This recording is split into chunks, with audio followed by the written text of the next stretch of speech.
Doctor Amarjit Singh Gorky ਦਾ novel ਕਿਉਂ ਗਿਉਂ ਪਰਦੇਸ ਦਾ 12ਵਾਂ ਅੰਗ। ਜਦੋਂ ਹਰਿੰਦਰ ਦਾ ਪਹਿਲੀ ਪਤਨੀ ਨਾਲ ਝਗੜਾ ਹੋਇਆ ਤਾਂ ਚਾਚਾ ਜੀ ਨੂੰ ਜਾਂ ਵੀਰ ਜੀ ਨੂੰ ਜਾਂ ਮੈਨੂੰ ਸਮਝ ਨਹੀਂ ਸੀ ਪੈਂਦੀ ਕਿ ਤਲਾਕ ਲੈਣ ਦੀ ਨੌਬਤ ਕਿਉਂ ਆਈ ਤੇ ਕਿਵੇਂ ਆਈ। ਸਾਰੀਆਂ ਗੱਲਾਂ ਤੇ ਹਰਿੰਦਰ ਨੇ ਦੱਸੀਆਂ ਨਹੀਂ ਸਨ। ਕੁਝ ਗੱਲਾਂ ਉਹਨੇ ਮੈਨੂੰ ਦੱਸੀਆਂ ਤੇ ਕੁਝ ਵੀਰ ਜੀ ਨੂੰ। ਜਦੋਂ ਸਾਡੀ ਆਪੋ ਵਿੱਚ ਗੱਲ ਹੋਈ ਤਾਂ ਸਾਨੂੰ ਸਾਰੀਆਂ ਗੱਲਾਂ ਦਾ ਪਤਾ ਫੇਰ ਵੀ ਨਹੀਂ ਲੱਗ ਸਕਿਆ। ਸਾਡੇ ਮਨ 'ਚ ਕਈ ਸਵਾਲ ਸਨ।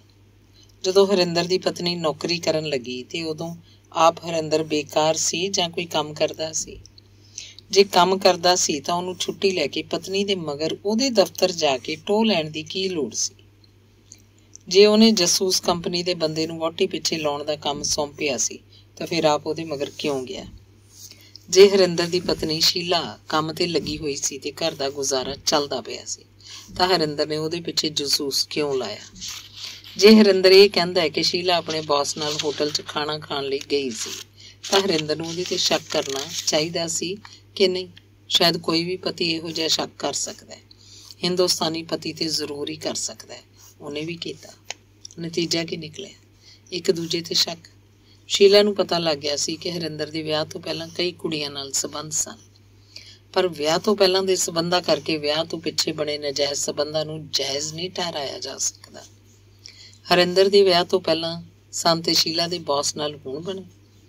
ਜਦੋਂ ਹਰਿੰਦਰ ਨੇ ਕੁਝ ਕੁ ਗੱਲਾਂ ਮੈਨੂੰ ਦੱਸੀਆਂ ਤਾਂ ਮੈਨੂੰ ਉਹਦੀਆਂ ਸਾਰੀਆਂ ਦੀਆਂ ਸਾਰੀਆਂ ਗੱਲਾਂ ਸੱਚੀਆਂ ਨਹੀਂ ਜਾਪੀਆਂ।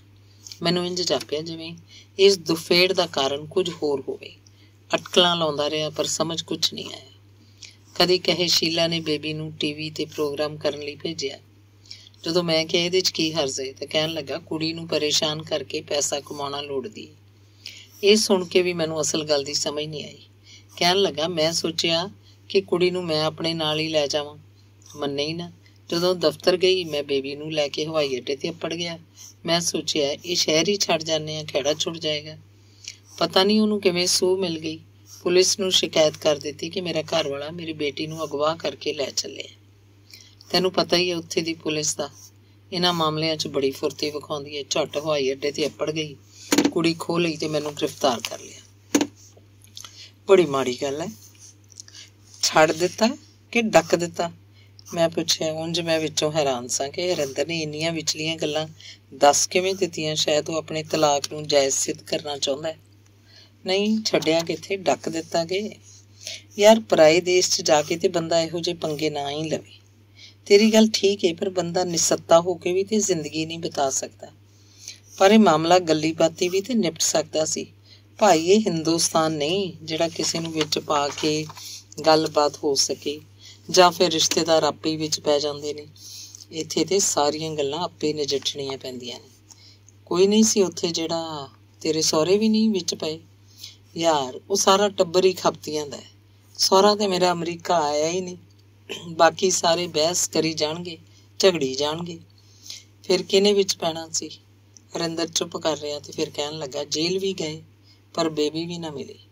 ਉਹਦੇ ਕੋਲ ਹੀ ਰਹੀ। ਮੈਨੂੰ ਤੇ ਸਿਰਫ ਐਤਵਾਰ ਜਾਂ ਸ਼ਨੀਚਰਵਾਰ ਮਿਲਣ ਦੀ ਇਜਾਜ਼ਤ ਮਿਲੀ। ਕਿੰਨੇ ਦਿਨ ਜੇਲ੍ਹ ਕੱਟੀ? ਉਹਦੀ ਗੱਲ ਵੱਲ ਧਿਆਨ ਦਿੱਤੇ ਬਿਨਾਂ ਮੈਂ ਪੁੱਛਿਆ। 2 ਦਿਨ ਹੀ ਰਿਹਾ ਸੀ। ਜ਼ਮਾਨਤ ਕਿਸ ਦਿੱਤੀ? ਹੈਗਾ ਇੱਕ ਦੋਸਤ ਅਮਰੀਕਨ ਹੈ, ਹਬਸ਼ੀ। ਆਖਿਰ ਕਾਲਾ ਹੀ ਕੰਮ ਆਇਆ। ਜੇ ਤੂੰ ਹਿੰਦੁਸਤਾਨੀਆਂ ਨਾਲ ਮੇਲ ਜੋਲ ਰੱਖਦਾ ਜਾਂ ਗੁਰਦੁਆਰੇ ਹੀ ਜਾਂਦਾ ਹੁੰਦਾ ਤਾਂ ਸ਼ਾਇਦ ਉਹਨਾਂ 'ਚੋਂ ਕੋਈ ਕੰਮ ਆ ਜਾਂਦਾ। ਹੁਣ ਜਦੋਂ ਉਹਦਾ ਮਾਰਗਰੀਟ ਵੱਲੋਂ ਤੋੜ ਵਿਛੋੜਾ ਹੋ ਗਿਆ ਹੈ ਤੇ ਐਤਕੀ ਉਹਨੂੰ ਗੁਰਦੁਆਰੇ ਜਾਣ ਦੀ ਯਾਦ ਆ ਗਈ ਹੈ। ਮੈਨੂੰ ਸਾਫ਼ ਪਿਆ ਸਹੀ ਹੁੰਦਾ ਹੈ ਕਿ ਉਹ ਕਿਉਂ ਗੁਰਦੁਆਰੇ ਜਾਣ ਲੱਗ ਪਿਆ। 2 ਅਮਰੀਕਨਾਂ ਕੋਲੋਂ ਤਲਾਕ ਲੈ ਕੇ ਉਹਨੂੰ ਖਿਆਲ ਆ ਗਿਆ। ਲੱਗਦਾ ਹੈ ਕਿ ਐਤਕੀ ਕੋਈ ਹਿੰਦੁਸਤਾਨੀ ਮਿਲੇ ਤਾਂ ਚੰਗਾ ਹੈ। ਹਿੰਦੁਸਤਾਨੀ ਜਨਾਨੀਆਂ ਨੂੰ ਤਲਾਕ ਦਾ ਕੁਝ ਕੁ ਝਾਕਾ ਤੇ ਹੁੰਦਾ ਹੀ, ਪਰ ਹਾਲੇ ਕੋਈ ਗੱਲ ਬਣੀ ਨਹੀਂ। ਮਾਰਗਰੀਟ ਨਾਲੋਂ ਤਲਾਕ ਵੇਲੇ ਵੀ ਤੇ ਹਰਿੰਦਰ ਨੂੰ ਜੇਲ੍ਹ ਜਾਣਾ ਪਿਆ, ਭਾਵੇਂ ਇੱਕੋ ਰਾਤ ਲਈ ਸਹੀ। ਇੰਟਰਨੈਟ ਤੇ ਉਹਨੂੰ ਪੁੱਛਿਆ ਛੱਡ ਛਡਾ ਹੋਣ ਪਿੱਛੋਂ ਜੇਲ੍ਹ ਕਿਉਂ ਜਾਣਾ ਪਿਆ? ਇੱਕ ਪੇਂਟਿੰਗ ਸੀ, ਕਹਿਣ ਲੱਗੀ ਹੈ ਮੈਂ ਲੈਣੀ ਹੈ। ਮੈਨੂੰ ਵੀ ਪਸੰਦ ਸੀ। ਮੈਂ ਕਿਹਾ ਨਹੀਂ ਦੇਣੀ। ਖਿੱਚਾ ਤਾਣੀ 'ਚ ਪੇਂਟਿੰਗ ਦਾ ਸ਼ੀਸ਼ਾ ਟੁੱਟ ਗਿਆ। ਚੀਕਾਂ ਮਾਰਨ ਲੱਗ ਪਈ। ਪੁਲਿਸ ਨੂੰ ਫੋਨ ਚੱਕ ਕੀਤਾ ਸੂ ਬਸ। ਐਤਕੀ ਕਿਹਨੇ ਇਲਜ਼ਾਮ ਨਹੀਂ ਦਿੱਤੇ। ਹੋਰ ਤੇ ਕਿਸੇ ਦਾ ਚੇਤਾ ਨਹੀਂ ਆਇਆ। ਬੇਟੀ ਨੂੰ ਫੋਨ ਕੀਤਾ, ਉਹਨੇ ਉੱਥੇ ਬੈਠੀ ਨਹੀਂ ਇਲਜ਼ਾਮਨੀ ਭਰ ਦਿੱਤੀ। ਫਿਰ ਉਹੀ ਬੇਟੀ ਤੇ ਜਵਾਈ ਕੰਮ ਆਏ ਜਿਨ੍ਹਾਂ ਦੀ ਸ਼ਾਦੀ ਦੇ ਖਿਲਾਫ ਸੈਂ। नहीं ओए, मैं नहीं, सगों मार्गरेट उस शादी के खिलाफ सी। ਉਹਦੀ ਗੱਲ ਸਕਰੀਨ ਤੇ ਪੜ੍ਹ ਕੇ ਮੈਂ ਮੰਨੀ ਨਹੀਂ। ਉਦੋਂ ਜਦੋਂ ਚਾਚਾ ਜੀ ਦੇ ਗੁਜ਼ਰਨ ਤੋਂ ਪਿੱਛੋਂ ਇੱਥੇ ਆਇਆ ਸੀ ਤਾਂ ਉਹਨੇ ਬੇਬੀ ਬਾਰੇ ਕੋਈ ਗੱਲ ਨਹੀਂ ਸੀ ਕੀਤੀ। ਹਾਲੇ ਉਹਦਾ ਸ਼ੀਲਾ ਨਾਲ ਝਗੜਾ ਚੱਲਦਾ ਪਿਆ ਸੀ। ਬੇਬੀ ਦਾ ਵਿਆਹ ਤੇ ਉਹਦੇ ਤੀਜੇ ਵਿਆਹ ਤੋਂ ਪਿੱਛੋਂ ਦੀ ਗੱਲ ਸੀ। ਉਹਨੇ ਮੈਨੂੰ ਵੀ ਤੇ ਵੀਰ ਜੀ ਨੂੰ ਵੀ ਬੇਬੀ ਦੇ ਵਿਆਹ ਦੀ ਗੱਲ ਲਿਖ ਭੇਜੀ ਸੀ। ਸਿਰਫ ਇੰਨਾ ਹੀ ਲਿਖਿਆ ਸੀ ਕਿ ਉਹ ਅਮਰੀਕਨ ਗੋਰਾ ਹੈ ਤੇ ਈਸਾਈ ਹੈ। ਇੰਨੀ ਕੁ ਗੱਲ ਤੋਂ ਅੰਦਾਜ਼ਾ ਲਾਣਾ ਔਖਾ ਸੀ ਕਿ ਵਿਆਹ ਕਿਵੇਂ ਹੋਇਆ, ਕਿਸ ਤਰ੍ਹਾਂ ਹੋਇਆ, ਕੌਣ ਕੌਣ ਆਇਆ, ਕਿਸ ਕਿਸ ਨੇ ਕਿੰਨਾ ਸ਼ਗਨ ਪਾਇਆ, ਮੁੰਡਾ ਕੀ ਕਰਦਾ ਹੈ, ਉਹਦੇ ਮਾਪੇ ਕੌਣ ਨੇ ਵਗੈਰਾ। ਇਹ ਸਾਰੇ ਸਵਾਲ ਸਾਡੇ ਮਨ 'ਚ ਆਏ ਸਨ, ਪਰ ਪੁੱਛੀਏ ਕਿਸ ਕੋਲੋਂ। ਉਹਨੇ ਦਿਨੇ ਟੈਲੀਫੋਨ ਲੈਣ ਲਈ ਸਾਰਾ ਦਿਨ ਉਡੀਕਣਾ ਪੈਂਦਾ ਸੀ ਤੇ ਫਿਰ ਕਦੀ ਸਵੇਰ ਦਾ ਬੁੱਕ ਕਰਾਇਆ, ਕਦੀ ਸ਼ਾਮੀ ਤੇ ਕਦੀ ਰਾਤੀ ਨੰਬਰ ਮਿਲਦਾ ਸੀ। ਉਸ ਵੇਲੇ ਹਰਿੰਦਰ ਅੱਗੋਂ ਕੰਮ ਤੇ ਗਿਆ ਹੋ ਸਕਦਾ ਸੀ। ਘੰਟੀ ਵੱਜਦੀ ਰਹਿੰਦੀ, ਚੁੱਕਦਾ ਕੋਈ ਨਾ। ਉਡੀਕਦਾ ਰਿਹਾ ਕਿ ਚਿੱਠੀ ਆਏਗੀ, ਪਤਾ ਲੱਗ ਜਾਏਗਾ। ਅੰਗ 13। ਕਈ ਵਾਰ ਸੋਚਦਾ ਮੈਂ ਕਿਉਂ ਹਰਿੰਦਰ ਬਾਰੇ ਸੋਚਦਾ ਰਹਿਣਾ, ਪਰ ਨਹੀਂ, ਹਰ ਵੇਲੇ ਸੋਚਣ ਦਾ ਵੇਲਾ ਹੀ ਕਿਸ ਕੋਲ ਹੁੰਦਾ ਹੈ, ਉਹ ਵੀ ਉਹਦੇ ਬਾਰੇ ਜਿਹੜਾ ਵਿਦੇਸ਼ ਚਲਾ ਗਿਆ। ਕਦੀ ਕਦਾਈ ਸਾਲ 'ਚ ਮਾਈ ਚਿੱਠੀ ਲਿਖਦਾ ਹੈ, ਮੈਂ ਵੀ, ਤੇ ਉਹਦੀ ਚਿੱਠੀ ਦਾ ਜਵਾਬ ਮਹੀਨਿਆਂ ਬੱਧੀ ਨਹੀਂ ਦਿੰਦਾ। ਆਪੋ ਆਪਣੀਆਂ ਜ਼ਿੰਮੇਵਾਰੀਆਂ, ਆਪੋ ਆਪਣੇ ਰੁਝੇਵੇਂ। ਕਦੀ ਚਾਚਾ ਜੀ ਵੱਲ ਜਾਂਦਾ ਤਾਂ ਕੋਈ ਛੋਟੀ ਮੋਟੀ ਖਬਰ ਮਿਲ ਜਾਂਦੀ। ਚਾਚੀ ਜੀ ਝੂਰਦੇ, ਚਿੱਠੀ ਵੀ ਨਹੀਂ ਲਿਖਦਾ। ਜਦੋਂ ਪੜ੍ਹਦਾ ਸੀ ਉਦੋਂ ਵੀ ਪੈਸੇ ਮੰਗਾਉਣ ਵੇਲੇ ਚਿੱਠੀ ਲਿਖਦਾ ਸੀ। ਹੁਣ ਕਾਹਦੇ ਲਈ ਲਿਖੇ, ਇੰਨਾ ਕਮਾਉਂਦਾ, ਕਦੀ ਧੇਲਾ ਨਹੀਂ ਭੇਜਿਆ। ਮਾਪੇ ਭਾਵੇਂ ਕਿੰਨੇ ਸੌਖੇ ਹੋ ਜਾਣ, ਪੁੱਤਰਾਂ ਦੀ ਕਮਾਈ ਦੀ ਖੁਸ਼ੀ ਜ਼ਰੂਰ ਮੰਗਦੇ ਨੇ। ਵੈਸੇ ਚਾਚਾ ਜੀ ਤੇ ਚਾਚੀ ਜੀ ਨੂੰ ਨਾ ਵੀਰ ਜੀ ਕੋਲੋਂ ਤੇ ਨਾ ਹੀ ਹਰਿੰਦਰ ਕੋਲੋਂ ਇਹ ਖੁਸ਼ੀ ਮਿਲ ਸਕੀ। ਵਿਆਹ ਕਰਾਏ ਤੇ ਲਾਮੇ ਹੋ ਗਏ। ਹਰਿੰਦਰ ਨੇ ਤੇ ਇੱਕ ਨੇ 3 ਵਿਆਹ ਕਰਾਏ ਨੇ, ਹੁਣ ਚੌਥੇ ਦੀ ਭਾਲ ਵਿੱਚ ਹੈ। ਇੰਟਰਨੈਟ ਤੇ ਪੁੱਛਿਆ, ਕੁਝ ਬਣਿਆ? ਕਾਹਦਾ? ਇੱਕੋ ਹੀ ਤੇ ਅੱਜ ਕੱਲ੍ਹ ਤੇਰਾ ਕੰਮ ਹੈ। ਕਿਹੜਾ? ਮਚਲਾ ਵਿਆਹ ਦਾ, ਹੋਰ ਕਾਹਦਾ? ਉਹ ਵਿਆਹ ਤੋਂ ਬਗੈਰ ਤੈਨੂੰ ਹੋਰ ਕੋਈ ਨਹੀਂ ਸੋਚਦਾ? ਕਿਉਂ, ਹੋਰ ਤੈਨੂੰ ਕਿਹੜੇ ਕੰਮ ਨੇ? ਲੈ ਸੁਣ, ਸਾਰੇ ਬੈਂਕਾਂ ਨੂੰ ਹਦਾਇਤ ਦੇ ਕੇ ਮਾਰਗਰੇਟ ਦਾ ਸਾਂਝੇ ਖਾਤਿਆਂ ਵਿੱਚੋਂ ਨਾਂ ਹਟਾਉਣਾ, ਸਾਰੇ ਬੈਂਕਾਂ ਨੂੰ ਮਾਰਗਰੇਟ ਦੇ ਚੈੱਕ ਕੈਸ਼ ਨਾ ਕਰਨ ਦੀ ਹਦਾਇਤ, ਕ੍ਰੈਡਿਟ ਕਾਰਡਾਂ 'ਚੋਂ ਆਪਣਾ ਨਾਂ ਕੱਢਣਾ, ਮਕਾਨ ਆਪਣੇ ਨਾਂ ਕਰਾਉਣ ਲਈ ਮਾਰਗਰੇਟ ਦਾ ਨਾਂ ਰਜਿਸਟਰੀ ਵਿੱਚੋਂ ਖਾਰਜ ਕਰਾਉਣਾ। ਹੋਰ ਸੁਣਨਾ ਹੀ? ਬੜੇ ਪੁਆੜੇ ਨੇ, ਪਰ ਇਹ ਦੱਸਿਆ ਨਹੀਂ ਉਹ 49 ਸਾਲਾਂ ਵਾਲੀ ਕੀ ਕਹਿੰਦੀ ਹੈ। ਯਾਰ ਵਕਤ ਹੀ ਨਹੀਂ ਮਿਲਿਆ ਉਹਦੇ ਨਾਲ ਗੱਲ ਕਰਨ ਦਾ, ਦਫ਼ਤਰ ਦਾ ਕੰਮ ਹੀ ਇੰਨਾ ਸੀ, ਦਫ਼ਤਰੋਂ ਉਹਨੂੰ ਜਵਾਬ ਦੇ ਦੇਣਾ ਸੀ। ਯਾਰ ਇਹ ਹਿੰਦੁਸਤਾਨ ਨਹੀਂ, ਅਸੀਂ ਦਫ਼ਤਰ ਦੇ ਕੰਪਿਊਟਰ ਤੇ ਆਪਣਾ ਨਿੱਜੀ ਕੰਮ ਨਹੀਂ ਕਰ ਸਕਦੇ। ਵੀ ਇੱਥੇ ਤੇ ਕੋਈ ਪੁੱਛਦਾ ਹੀ ਨਹੀਂ, ਮੌਜਾਂ ਨੇ ਨਾ। ਹੁਣ ਤੇ ਮੈਂ ਰਿਟਾਇਰ ਹੋ ਗਿਆ, ਪਰ ਦਫ਼ਤਰ ਦੇ ਕੰਪਿਊਟਰ ਦੀ ਦੱਬ ਕੇ ਵਰਤੋਂ ਕਰਦੇ ਸੀ, ਕੋਈ ਪੁੱਛਦਾ ਹੀ ਨਹੀਂ ਸੀ। ਅਸਲ 'ਚ ਭਾਵੇਂ ਮੇਰੀ ਪੈਨਸ਼ਨ ਵੀ ਹੈਗੀ, ਪਰ ਟੈਲੀਫੋਨ ਦਾ ਖਰਚਾ ਤੇ ਆਉਂਦਾ ਹੀ ਹੈ। ਮਾਤੜ ਲਈ ਟੈਲੀਫੋਨ ਦਾ ਬਿੱਲ ਵੀ ਸਮੱਸਿਆ ਬਣ ਜਾਂਦਾ। ਖੈਰ ਇਹ ਦੱਸ, ਡੈਡੀ ਦਾ ਕੀ ਹਾਲ ਹੈ? ਹਰਿੰਦਰ ਮੇਰੇ ਪਿਤਾ ਜੀ ਨੂੰ ਮੇਰੀ ਵੇਖਾ ਵੇਖੀ ਡੈਡੀ ਕਹਿੰਦਾ। ਠੀਕ ਨੇ, ਉਂਝ ਕਾਫੀ ਕਮਜ਼ੋਰ ਹੋ ਗਏ ਨੇ। ਕਾਸ਼ ਸਾਡਾ ਪਾਪਾ ਵੀ ਲੰਮੀ ਉਮਰ ਜਿਉ ਸਕਦਾ। ਕੈਂਸਰ ਅੱਗੇ ਕਿਸੇ ਦਾ ਜ਼ੋਰ ਨਹੀਂ ਚੱਲਦਾ। ਇੰਨਾ ਟਾਈਪ ਕਰਕੇ ਮੇਰਾ ਹੌਕਾ ਨਿਕਲ ਗਿਆ। ਜਦੋਂ ਪਾਪਾ ਜੀ ਦਾ ਆਪਰੇਸ਼ਨ ਹੋਇਆ 2 ਦਿਨ ਪਹਿਲਾਂ ਕਹਿੰਦੇ ਸਨ ਕਿ ਤੇਰੀ ਭਾਬੀ ਨਾਲ ਵਿਆਹ ਦੀ ਗੋਲਡਨ ਜੁਬਲੀ ਤੇ ਸਾਰਿਆਂ ਨੂੰ ਇਕੱਠੇ ਕਰਾਂਗੇ। ਐ ਵੇਖ ਲੈ, 2 ਸਾਲ ਪਹਿਲਾਂ ਸਾਰੇ ਇਕੱਠੇ ਹੋ ਗਏ ਹੋ। ਮੈਂ ਕਿਹਾ ਵੀ ਤੁਸੀਂ ਠੀਕ ਹੋ ਜਾਓ, ਉਦੋਂ ਫਿਰ ਸਾਰੇ ਆ ਜਾਣਗੇ। ਇਹ ਕਹਿ ਕੇ ਮੈਂ ਆਪਣੇ ਅਥਰੂ ਮਸਾਂ ਹੀ ਟੱਕੇ ਸਨ। ਭਾਪੇ ਭਾਬੀ ਦਾ ਗੋਲਡਨ ਜੁਬਲੀ ਮਨਾਉਣ ਦਾ ਮੌਕਾ ਹੀ ਨਹੀਂ ਮਿਲਿਆ। ਯਾਰ ਮੈਂ ਵੀ ਉਹ ਵੇਲਾ 'ਚ ਤਾਰ ਕੇ ਉਦਾਸ ਹੋ ਗਿਆ। ਕਾਸ਼ ਚਲੋ ਜਿਉਂਦੇ ਰਹਿਣ, ਤੇਰੇ ਸਿਰ ਤੇ ਉਹਨਾਂ ਦਾ ਹੱਥ ਰਹੇਗਾ। ਕੰਪਿਊਟਰ ਸਕਰੀਨ ਤੇ ਅੱਖਰ ਪੜ੍ਹ ਕੇ ਮੈਨੂੰ ਹਾਸਾ ਆ ਗਿਆ ਸੀ। ਇਹ ਉਹ ਹਰਿੰਦਰ ਹੈ ਨਾ ਜਿਹੜਾ ਪਹਿਲੀ ਵਾਰੀ ਅਮਰੀਕਾ ਤੋਂ ਆਇਆ ਸੀ ਤੇ ਕਹਿੰਦਾ ਸੀ ਯਾਰ ਉੱਥੇ ਤੇ ਮੌਜ ਹੀ ਬੜੀ ਹੈ, ਨਾ ਕੋਈ ਰੋਕਣ ਵਾਲਾ ਨਾ ਟੋਕਣ ਵਾਲਾ। ਸੁਣ ਕੇ ਮੈਂ ਪੁੱਛਿਆ ਸੀ, ਤੈਨੂੰ ਨਹੀਂ ਲੱਗਦਾ ਕਿ ਬਜ਼ੁਰਗਾਂ ਦਾ ਬੜਾ ਆਸਰਾ ਹੁੰਦਾ? ਕਹਿਣ ਲੱਗਾ, ਇਹ ਸਾਰੀਆਂ ਹਿੰਦੁਸਤਾਨੀ ਗੱਲਾਂ ਨੇ, ਆਜ਼ਾਦੀ ਬੜੀ ਚੀਜ਼ ਹੈ। ਉੱਥੇ ਤਾਂ ਮਾਪੇ ਬਾਲਾਂ ਨੂੰ ਵੀ ਕੁਝ ਨਹੀਂ ਕਹਿ ਸਕਦੇ। ਬਾਲ ਵੀ ਮਾਪਿਆਂ ਦੇ ਖਿਲਾਫ 911 ਨੰਬਰ ਤੇ ਫੋਨ ਕਰ ਦਿੰਦੇ ਨੇ, ਪੁਲਿਸ ਵੀ ਫੌਰਨ ਅੱਪੜ ਜਾਂਦੀ ਹੈ। ਇਹ ਤੇ ਮਾੜੀ ਗੱਲ ਹੈ, ਮਾਪਿਆਂ ਦਾ ਕੋਈ ਹੱਕ ਹੀ ਨਹੀਂ। ਇੰਝ ਹੀ ਸਮਝ ਲੈ। ਇਹਦਾ ਮਤਲਬ ਤੇ ਇਹ ਹੋਇਆ ਕਿ ਮਾਪਿਆਂ ਤੇ ਬੱਚਿਆਂ 'ਚ ਪਾੜਾ ਬਣਿਆ ਰਹਿੰਦਾ। ਮੈਂ ਪੁੱਛਿਆ, ਨਹੀਂ ਇਹ ਗੱਲ ਵੀ ਸਾਰੀ ਸੱਚੀ ਨਹੀਂ। ਬਾਲੇ ਮਾਪੇ ਤੇ ਆਪਣੇ ਬਾਲਾਂ ਨੂੰ ਬੜਾ ਪਿਆਰ ਕਰਦੇ ਨੇ, ਬਾਲਾਂ ਨੂੰ ਤੇ ਫੁੱਲਾਂ ਹਾਰ ਰੱਖਦੇ ਨੇ। ਜ਼ਿੰਦਗੀ ਬੜੀ ਅਜੀਬ ਹੈ। ਤੇ ਅੱਜ ਹਰਿੰਦਰ ਬਜ਼ੁਰਗਾਂ ਦਾ ਹੱਥ ਸਿਰ ਤੇ ਹੋਣ ਦੀ ਗੱਲ ਪਿਆ ਕਰਦਾ। ਜ਼ਿੰਦਗੀ ਬੜੀ ਅਜੀਬ ਹੈ।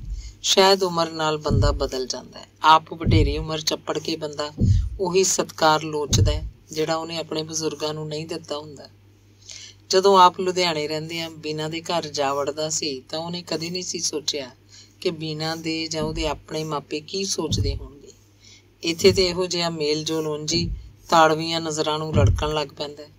अमरीका की गल हो रही, जे बेबी ने गोरे नाल मेल जोल वधाया जां ईमेल राहीं उहदे नाल डेटिंग करन दे मनसूबे बनाए तां हरिंदर कित्थे सी? उहदे मन च अटकलां लाउण दी कोशिश करदा हरिंदर कित्थे रुझिया रहिंदा होना। उहनूं सही नहीं होया कि बेबी जवान हो गई। अमरीकन कुड़ियां वांग डेटिंग कर सकदी है, मुंडियां नूं मिल गिल सकदी है, रात नूं देर नाल घर आ सकदी है, पर हरिंदर ते उन्हीं दिनीं आप डेटिंग करदा सी रीता नाल। प्यो धी रुझे होए आपो आप। अंग 14वां। वीर जी कहंदे ने हरिंदर ने उधर जाके की खट्टिया है। नौकरी छड्डी, बाली कमाई दे लालच विच फेल, वोटी छड्डी शंके पिछे, बेबी विचारी ना इधर दी रही ना उधर दी, रुल गई है। आप भी हुण पता नहीं कोई काम करदा है कि नहीं। ये गल वीर जी ने उदों कही जदों हाली शीला नाल तलाक दा झगड़ा चलदा पिया सी ते बेबी दी सपुर्दगी बारे खिंचा ताणी चलदी पई सी। मैं सोचिया वीर जी दे मन च हमदर्दी सी, तरस सी जां रंग फसिया वाला भाव। हो सकदा सारियां ही गल्लां होण। मेरियां अटकलां ही सन। भरावां दे मन च हमदर्दी भी हो सकदी है, तरस भी ते ईरखा भी। ये कोई अल्लोकारी गल नहीं, पर मैं वीर जी दे मूँह वल तक के अंदाजा लाउण दी कोशिश कीती। पर ये गल्लां करदियां ही उन्हां नूं चाह दा कप चुक के उन्हां ने चाह दा कप चुक के अपने मूँह नूं लाया सी। चंगी तरह सही नहीं हो सकिया। उस दिन वो मेरे घर आए सन। बालां नूं छुट्टियां सन ते वो चाचा जी कोल बालां नूं मिलाउण लिआए सन। मेरे वल भी आ गए। साडे दोहां च बाहली सांझ ते हरिंदर करके ही सी। साडी अपनी उम्र दा फर्क होण करके असीं हरिंदर बारे बाहलियां गल्लां करदे जां फिर चाचा जी ते चाची जी बारे। वीर जी कहण लगे पापा जी नूं मेरे ते आसां सन, मैं नहीं पूरीआं कीतियां। मैं नौकरी ते चला गया। मैनूं दुकानदारी तो अलकत हुंदी सी। फिर उन्हां हरिंदर ते आस रखी। वो भी अमरीका चला गया। विचे विच तैयारी करदा रहा। किसी नूं पता ही नहीं लग्या। जदों दाखला मिल गया उदों पता लगा।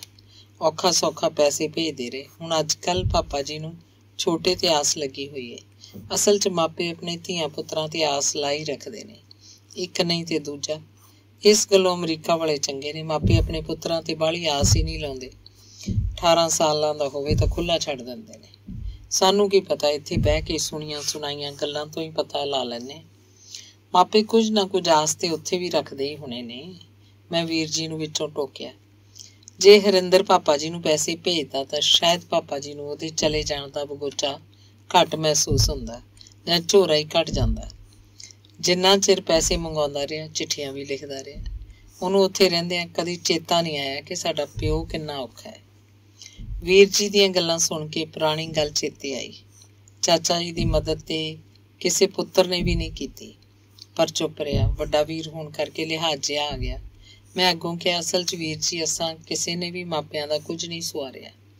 हरिंदर कोई वखरा ते नहीं, उन्हें भी उही कुछ कीता जिहड़ा असीं करदे रहे हैं। आपो आप हो गए हैं, ब्याह करवा के आपो आप। वीर जी ने एक बारी फिर चाह दा कप अपने मूँह अगे कर लिया। मैं चुपचाप वेंदा रहा। इंज भला कोई गल्लां लुकदियां ने।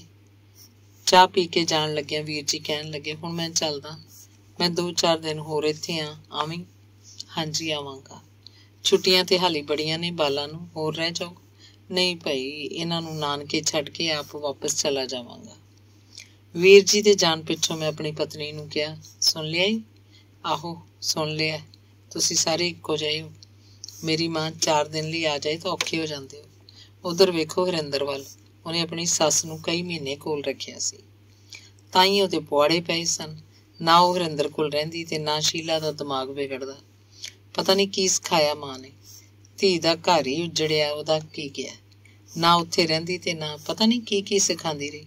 बस तुहानूं ते इहो ही सुझदा है, मावां धीआं दे घर नहीं उजाड़दियां। सानू की पता है, मेरा ते अंदाजा ही है।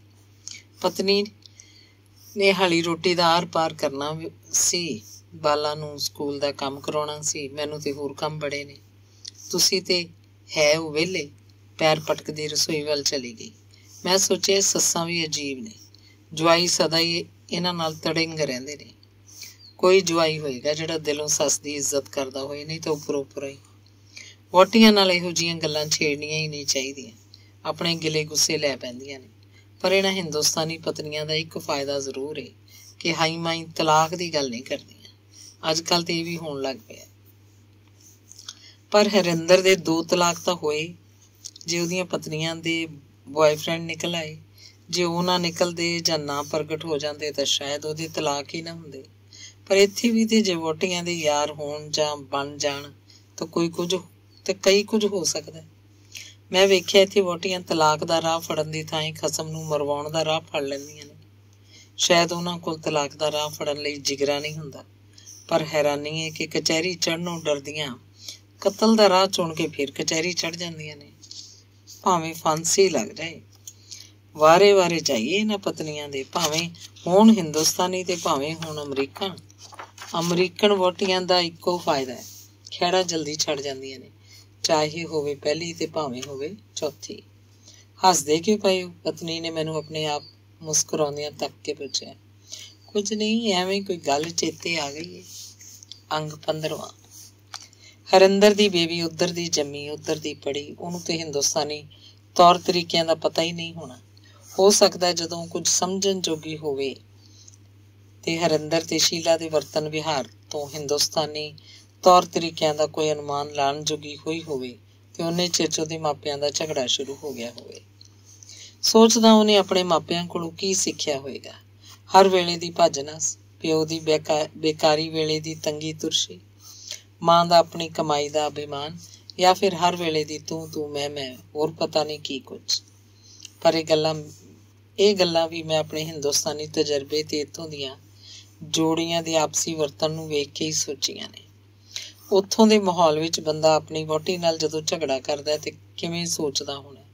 पर हरिंदर भी ते शीला भी दोवें अपना अपना हिंदुस्तान नाल लैके गए सी ते हिंदुस्तानी जोड़ियां वांग ही लड़दे झगड़दे होने ने। बेबी ते शुद्ध अमरीकन है।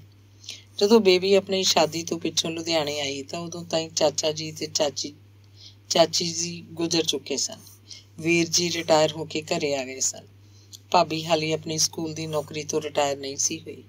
सारियां नूं बेबी दा बड़ा चाਅ कीता सी, ओह भी सारियां नूं मिल के बड़ी खुश हुई सी। अपने विआह दी वीडियो नाल लिआई सी। जिस दिन वीर जी ने अपने घर वीडियो वेखण दा प्रोग्राम बनाया, उस दिन उन्होंने टेलीफोन करके मैनू भी बुला लिया। आजा, तेरे यार दी बेटी आई हुई है, हुणे ओहदे विआह दी वीडियो वेखांगे, तू रात दी रोटी साडे वाल ही खा लई, नाले वोटी नूं भी लई आई। ते जदों रील चली तां सारे बड़े गौर नाल तकदे रहे। बेबी ते ओहदा पति भी साडे कोल ही बैठे सन। बेबी दे पेकियां विचों सिर्फ हरिंदर ते ओहदी तीजी पत्नी मारगरीट विआह च शामिल होए। बेबी दी मां ते पहलां ही कैंसर नाल गुजर चुकी सी। विआह च बेबी दी मासी, मामा ते नानी शामिल होए। वीर जी ते भरजाई नूं ही उन्हां दी पछाण सी। बेबी दी अमरीका वाली भूआ भी उत्थे ही सी। बाकी सारे उपरे सन। ਜਿਹੜੇ गोरे अमरीकन शादी च शामिल होए, उन्हां बारे असीं बेबी कोलों पुछदे रहे। बेबी दा सौहरा सी, सस सी ते ओहदा दिओर, होर कुछ यार दोस्त बाली भीड़ नहीं सी। असीं ते सिर्फ विआह दी पार्टी दी रील वेखण वालियां च सां। सिर्फ भरजाई वेख के पंजाबी च टिप्पणी दिंदी रही। साफ पिया पता लगदा सी कि भरजाई ने ओह गल्लां सही कर लईआं सन ਜਿਹੜੀਆਂ असीं सही नहीं सी कर सकदे। असीं ते सिर्फ यही गल सही कीती कि हरिंदर पार्टी खत्म होने तो पहला ही उत्थों चला गया सी। क्यों? मेरे मन च ही पुछ सी। जवाब किवें पता लगे? मैं भरजाई वाल उलर के हौली जी कहा, हरिंदर जल्दी नहीं चला गया? कहना यह भी चाहुंदा सी कि तुहानूं की लगदा है? पर इन्ना कहण दी लोड़ ही नहीं पई। भरजाई ने भी ये गल सही कर लई सी। कहण लगी, फिर दसांगी, इन्हां सामने नहीं दसन वाली, नाले हाली मैं कई गल्लां बेबी कोलों पुछणियां ने। अंग 16वां। टीवी ते बेबी दी शादी दी वीडियो वेखदे हैं। जदों भी कोई पछाणिया चेहरा आउंदा तां भरजाई जी बोल उठदी, ये बेबी दी मासी है। बेबी दसदी सी कि पार्टी वेले रोटी दा खर्चा इन्हां ने कीता सी। उत्थे अमरीका च सारा खर्चा इक्को धिर नहीं करदी। भरजाई जी इन्ने विश्वास नाल बोलदे पए सन जिवें ओह आप अमरीका रह के आए हो ते उत्थों दे रिवाजां नूं जाणदे सन। असल च इन्हां सारियां गल्लां दा पता उन्हां नूं हरिंदर कोलों ही लगा सी। जदों भी हरिंदर हिंदुस्तान आउंदा तां भरजाई जी ਉਹਦੇ ਕੋਲੋਂ ਖੋਤਰ ਖੋਤਰ ਕੇ ਗੱਲਾਂ ਪੁੱਛਦੇ ਰਹਿੰਦੇ। ਇਹਨਾਂ ਪੁੱਛਾਂ ਵਿੱਚ ਹੀ ਉਹਨਾਂ ਨੇ ਹਰਿੰਦਰ ਕੋਲੋਂ ਪੁੱਛ ਲਿਆ ਸੀ ਕਿੰਨਿਆਂ ਕੁ ਮੇਮਾਂ ਨਾਲ ਯਾਰੀ ਪਈ। ਅਣਗਿਣਤ। ਅੱਗੋਂ ਹਰਿੰਦਰ ਨੇ ਜਵਾਬ ਦਿੱਤਾ ਸੀ, ਕਿਸੇ ਨਾਲ ਪੱਕੀ ਵੀ ਕਿ ਸਭ ਕੱਚੀਆਂ। ਭਰਜਾਈ ਜੀ ਮਰਦਾਂ ਵਾਲੀ ਬੋਲੀ 'ਚ ਤੇ ਨਹੀਂ ਸੀ ਪੁੱਛ ਸਕਦੇ ਕਿੰਨਿਆਂ ਕੁ ਨਾਲ ਸਹਿਵਾਸ ਕੀਤਾ, ਇਸ ਲਈ ਗੋਲਮੋਲ ਜੀ ਭਾਸ਼ਾ 'ਚ ਪੁੱਛਦੇ। ਤੇ ਅੱਗੋਂ ਹਰਿੰਦਰ ਹੀ ਕਹਿ ਛੱਡਦਾ, ਸਿਰਫ ਕੱਚੀਆਂ। ਵਿਆਹ ਲਈ ਤੇ ਇੱਧਰ ਹੀ ਆਇਆ, ਉੱਥੇ ਹੀ ਕਰਾ ਲੈਣਾ ਸਹੀ। ਇੱਥੋਂ ਦੀਆਂ ਕੁੜੀਆਂ ਉੱਧਰ ਜਾ ਕੇ ਕਿੱਥੇ ਟਿਕਦੀਆਂ ਨੇ, ਸਗੋਂ ਇੱਧਰ ਦੀਆਂ ਹੀ ਤੇ ਟਿਕਦੀਆਂ ਨੇ, ਉੱਧਰ ਦੀਆਂ ਤੇ ਸਗੋਂ ਇੱਧਰੋਂ ਗਿਆ ਨੂੰ ਰਾਸ ਨਹੀਂ ਆਉਂਦੀਆਂ।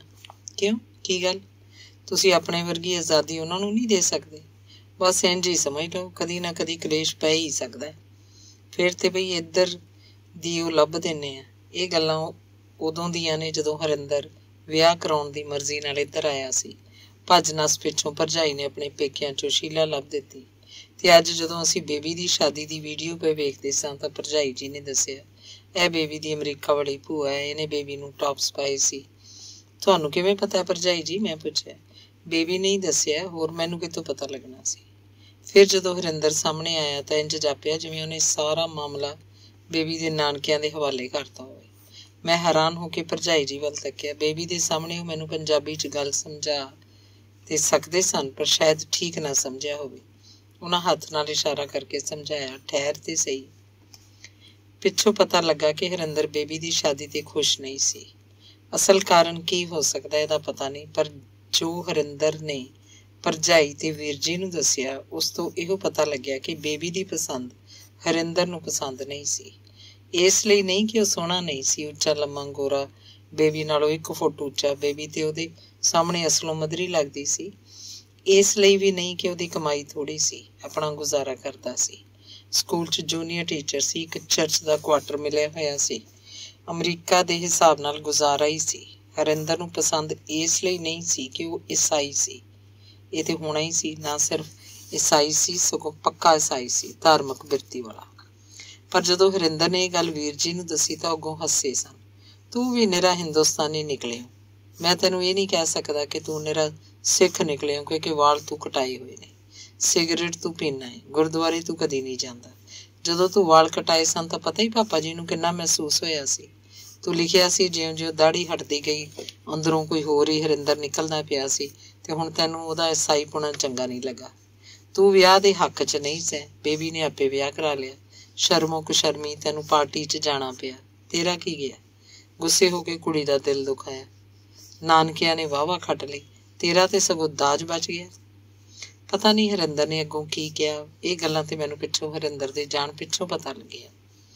ਤੇ ਅੱਜ ਜਦੋਂ ਬੇਬੀ ਦੀ ਸ਼ਾਦੀ ਦੀ ਵੀਡੀਓ ਪੇ ਦੇਖਦੇ ਸਾਂ ਤਾਂ ਹਰਿੰਦਰ ਦਾ ਰੁੱਸਿਆਂ ਵਾਂਗ ਖਿਸਕ ਜਾਣਾ ਸਮਝ ਆ ਸਕਦਾ ਸੀ। ਭਰਜਾਈ ਜੀ ਨੂੰ ਉਸੇ ਵੇਲੇ ਸਮਝ ਆ ਗਿਆ ਸੀ ਤੇ ਮੈਨੂੰ ਵੀਰ ਜੀ ਦੀਆਂ ਗੱਲਾਂ ਸੁਣ ਕੇ ਸਮਝ ਆਈ। ਹਾਂ, ਇੱਕ ਗੱਲ ਅਜੀਬ ਸੀ। ਮਾਰਗਰੇਟ ਹਰਿੰਦਰ ਦੀ ਤੀਜੀ ਪਤਨੀ ਸਿਰਫ ਆਪ ਬੇਬੀ ਦੀ ਉਮਰ ਦੀ ਸੀ। ਉਹ ਫੁਦਕਦੀ ਫਿਰਦੀ ਸੀ। ਨਾਨਕਿਆਂ ਦੀ ਚੌਧਰ ਦੀ ਹੁੰਦਿਆਂ ਵੀ ਅਗੇਰੀ ਹੋ ਕੇ ਜਵਾਈ ਨੂੰ ਪਿਆਰ ਵੀ ਦਿੰਦੀ ਸੀ, ਬੇਬੀ ਨੂੰ ਮੁੰਦਰੀ ਵੀ ਪਵਾਉਂਦੀ ਸੀ। ਬਾਹਲਾ ਕੁਝ ਤੇ ਉਹ ਵੀ ਨਹੀਂ ਸੀ ਕਰ ਸਕਦੀ, ਕਿਉਂਕਿ ਹਰਿੰਦਰ ਕੋਲੋਂ ਪੈਸੇ ਲੈ ਕੇ ਹੀ ਕੁਝ ਕਰ ਸਕਦੀ ਸੀ। ਉਹ ਆਪ ਤੇ ਕੋਈ ਕੰਮ ਕਰਦੀ ਨਹੀਂ ਸੀ। ਪਰ ਇਹ ਤੇ ਸਹੀ ਹੁੰਦਾ ਪਿਆ ਸੀ ਕਿ ਉਹ ਬੇਬੀ ਦੇ ਵਿਆਹ ਦਾ ਚਾਅ ਵੀ ਕਰਦੀ ਸੀ। ਇਹ ਵੀ ਮੇਰਾ ਭੁਲੇਖਾ ਹੋ ਸਕਦਾ ਹੈ। ਹੁਣ ਪਿੱਛੇ ਜੇ ਹਰਿੰਦਰ ਨਾਲ ਇੰਟਰਨੈਟ ਤੇ ਮੇਰੀ ਗੱਲ ਉਹਦੇ ਚੌਥੇ ਵਿਆਹ ਬਾਰੇ ਚੱਲਦੀ ਪਈ ਸੀ ਤਾਂ ਸੁਭਾਉਕੀ ਮੈਂ ਹਿੰਦੁਸਤਾਨੀ ਵਿਆਹਾਂ ਵਿੱਚ ਲੈਣ ਦੇਣ ਦੇ ਖਲਜਗਣ ਦੀ ਗੱਲ ਕੀਤੀ ਤਾਂ ਕਹਿਣ ਲੱਗਾ, ਇੱਥੇ ਚੰਗਾ, ਕੋਈ ਲੈਣ ਦੇਣ ਦੀ ਗੱਲ ਹੀ ਨਹੀਂ ਟੁਰਦੀ। ਮੈਂ ਵੀ ਤੇ ਬੇਬੀ ਨੂੰ ਦਾਜ ਕੋਈ ਨਹੀਂ ਸੀ ਦਿੱਤਾ। ਅੱਗੋਂ ਮੈਂ ਟਾਈਪ ਕੀਤਾ ਵੀ ਤੂੰ ਉਹਦੇ ਵਿਆਹ ਦੇ ਖਿਲਾਫ ਜੋ ਸੈਂ। ਝੱਟ ਜਵਾਬ ਆ ਗਿਆ, ਮੈਂ ਨਹੀਂ, ਮਾਰਗਰੇਟ ਵਿਆਹ ਦੇ ਖਿਲਾਫ ਸੀ। ਮੈਂ ਸਮਝ ਗਿਆ ਹਰਿੰਦਰ ਹੁਣ ਤਲਾਕ ਲੈ ਚੁੱਕੀ ਮਾਰਗਰੇਟ ਬਾਰੇ ਕੋਈ ਗੱਲ ਵੀ ਕਹਿ ਸਕਦਾ ਹੈ, ਕੋਈ ਵੀ ਇਲਜ਼ਾਮ ਉਹਦੇ ਸਿਰ ਮੜ ਸਕਦਾ ਹੈ। ਮਾਰਗਰੇਟ ਕਿਹੜਾ ਸਫਾਈ ਦੇ ਸਕਦੀ ਹੈ? ਅਸੀਂ ਇਹ ਸੋਚ ਲਵਾਂਗੇ ਕਿ ਹਰਿੰਦਰ ਤੇ ਬੇਬੀ ਦੀ ਸ਼ਾਦੀ ਦੇ ਖਿਲਾਫ ਹੀ ਨਹੀਂ ਸੀ। ਸ਼ਾਇਦ ਇਹ ਗੱਲ ਉਹਨੇ ਇਸ ਲਈ ਕਹੀ ਹੈ ਕਿਉਂਕਿ ਜੇ ਚੌਥੀ ਸ਼ਾਦੀ ਨਹੀਂ ਹੁੰਦੀ ਜਾਂ ਨਹੀਂ ਕਰਦਾ ਤਾਂ ਹੋ ਸਕਦਾ ਹੈ ਉਸ ਸ਼ਹਿਰ ਬਦਲੀ ਕਰਵਾਉਣ ਦੀ ਸੋਚ ਲਵੇ ਜਿਹੜਾ ਬੇਬੀ ਦੇ ਨੇੜੇ ਹੋਵੇ। ਕਹਿੰਦਾ ਤੇ ਹੈ ਵੀ ਕਿ ਮੈਨੂੰ ਬੇਬੀ ਕੋਲ ਜਾ ਕੇ ਬੜਾ ਸਕੂਨ ਮਿਲਦਾ ਹੈ, ਦੋਤਰੀ ਨਾਲ ਖੇਡ ਕੇ ਬੜਾ ਸਵਾਦ ਆਉਂਦਾ ਹੈ। ਤੇ ਹੁਣ ਜਦੋਂ ਬੇਬੀ ਦੇ ਨਾਲ ਬਹਿ ਕੇ ਉਹਦੀ ਸ਼ਾਦੀ ਦੀ ਵੀਡੀਓ ਪੇ ਵੇਖਦੇ ਹਾਂ ਤਾਂ ਮੇਰੇ ਮਨ 'ਚ ਹੋਰ ਵੀ ਕਈ ਗੱਲਾਂ ਆਈਆਂ ਨੇ। ਅੰਗ 17ਵਾਂ। ਸੋਚਦਾ ਬੰਦਾ ਦੂਜਿਆਂ ਸਾਹਮਣੇ ਜਦੋਂ ਝੂਠ ਬੋਲਦਾ ਤਾਂ ਆਪਣੇ ਸਾਹਮਣੇ ਤੇ ਆਪਣੇ ਬਾਰੇ ਵੀ ਤੇ ਝੂਠ ਹੀ ਬੋਲਦਾ। ਕਿਉਂ ਬੋਲਦਾ ਬੰਦਾ ਇਹ ਝੂਠ? ਕਿ ਉਹ ਆਪਣੇ ਕੀਤੇ ਤੇ ਸ਼ਰਮਿੰਦਾ ਹੋਣੋਂ ਬਚਣ ਲਈ ਝੂਠ ਬੋਲਦਾ ਹੈ।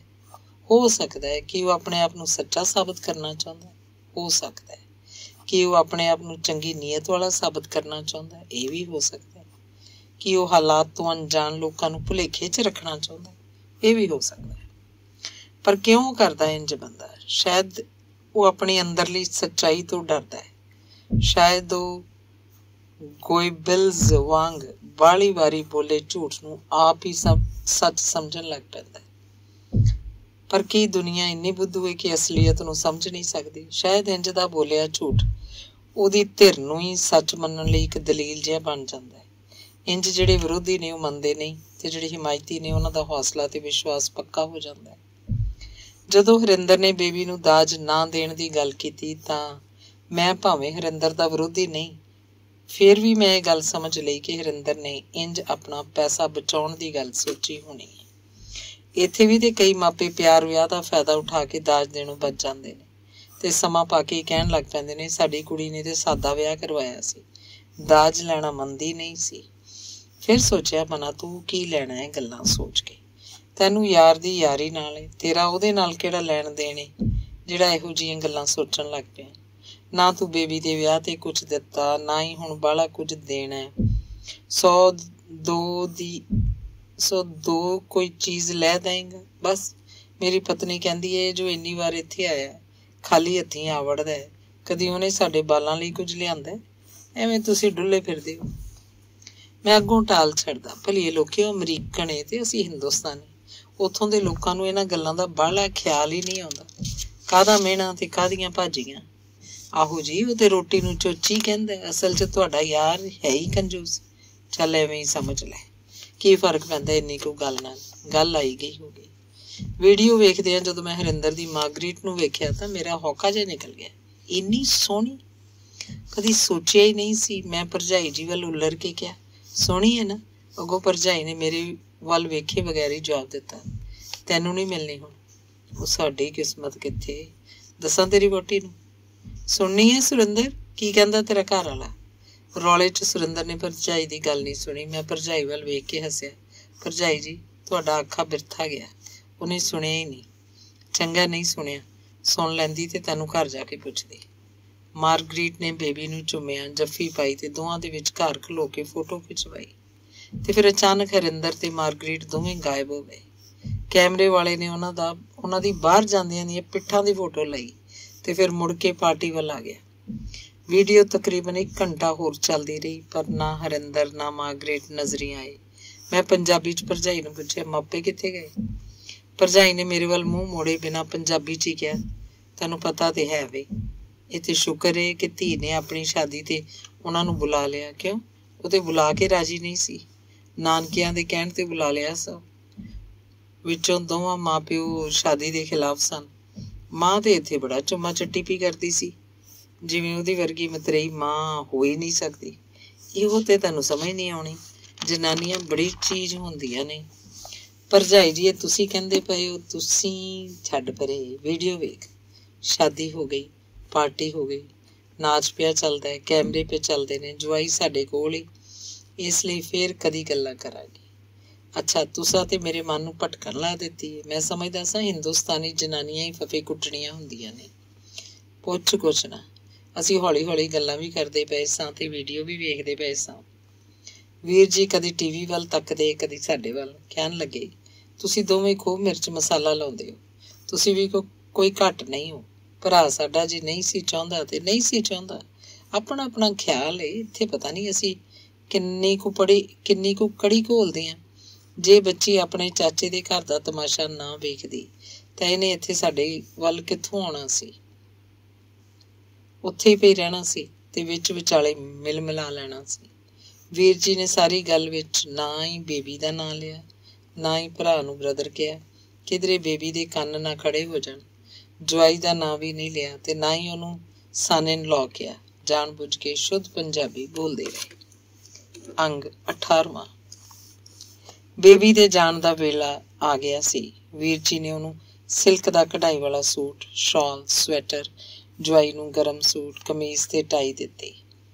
ਧੀ ਜਵਾਈ ਵਾਲਾ ਸਾਰਾ ਕੁਝ ਕੀਤਾ। ਉਹਨੇ ਚਾਚੇ ਦੇ ਘਰੋਂ ਵਿਦਾ ਹੋਣਾ ਸੀ, ਇਸ ਲਈ ਵੀਰ ਜੀ ਨੇ ਉਹਨੂੰ ਜਾਂਦੀ ਜਾਂਦੀ ਨੂੰ ਸਾਰੀਆਂ ਚੀਜ਼ਾਂ ਦਾ ਲਿਫਾਫਾ ਫੜਾ ਦਿੱਤਾ।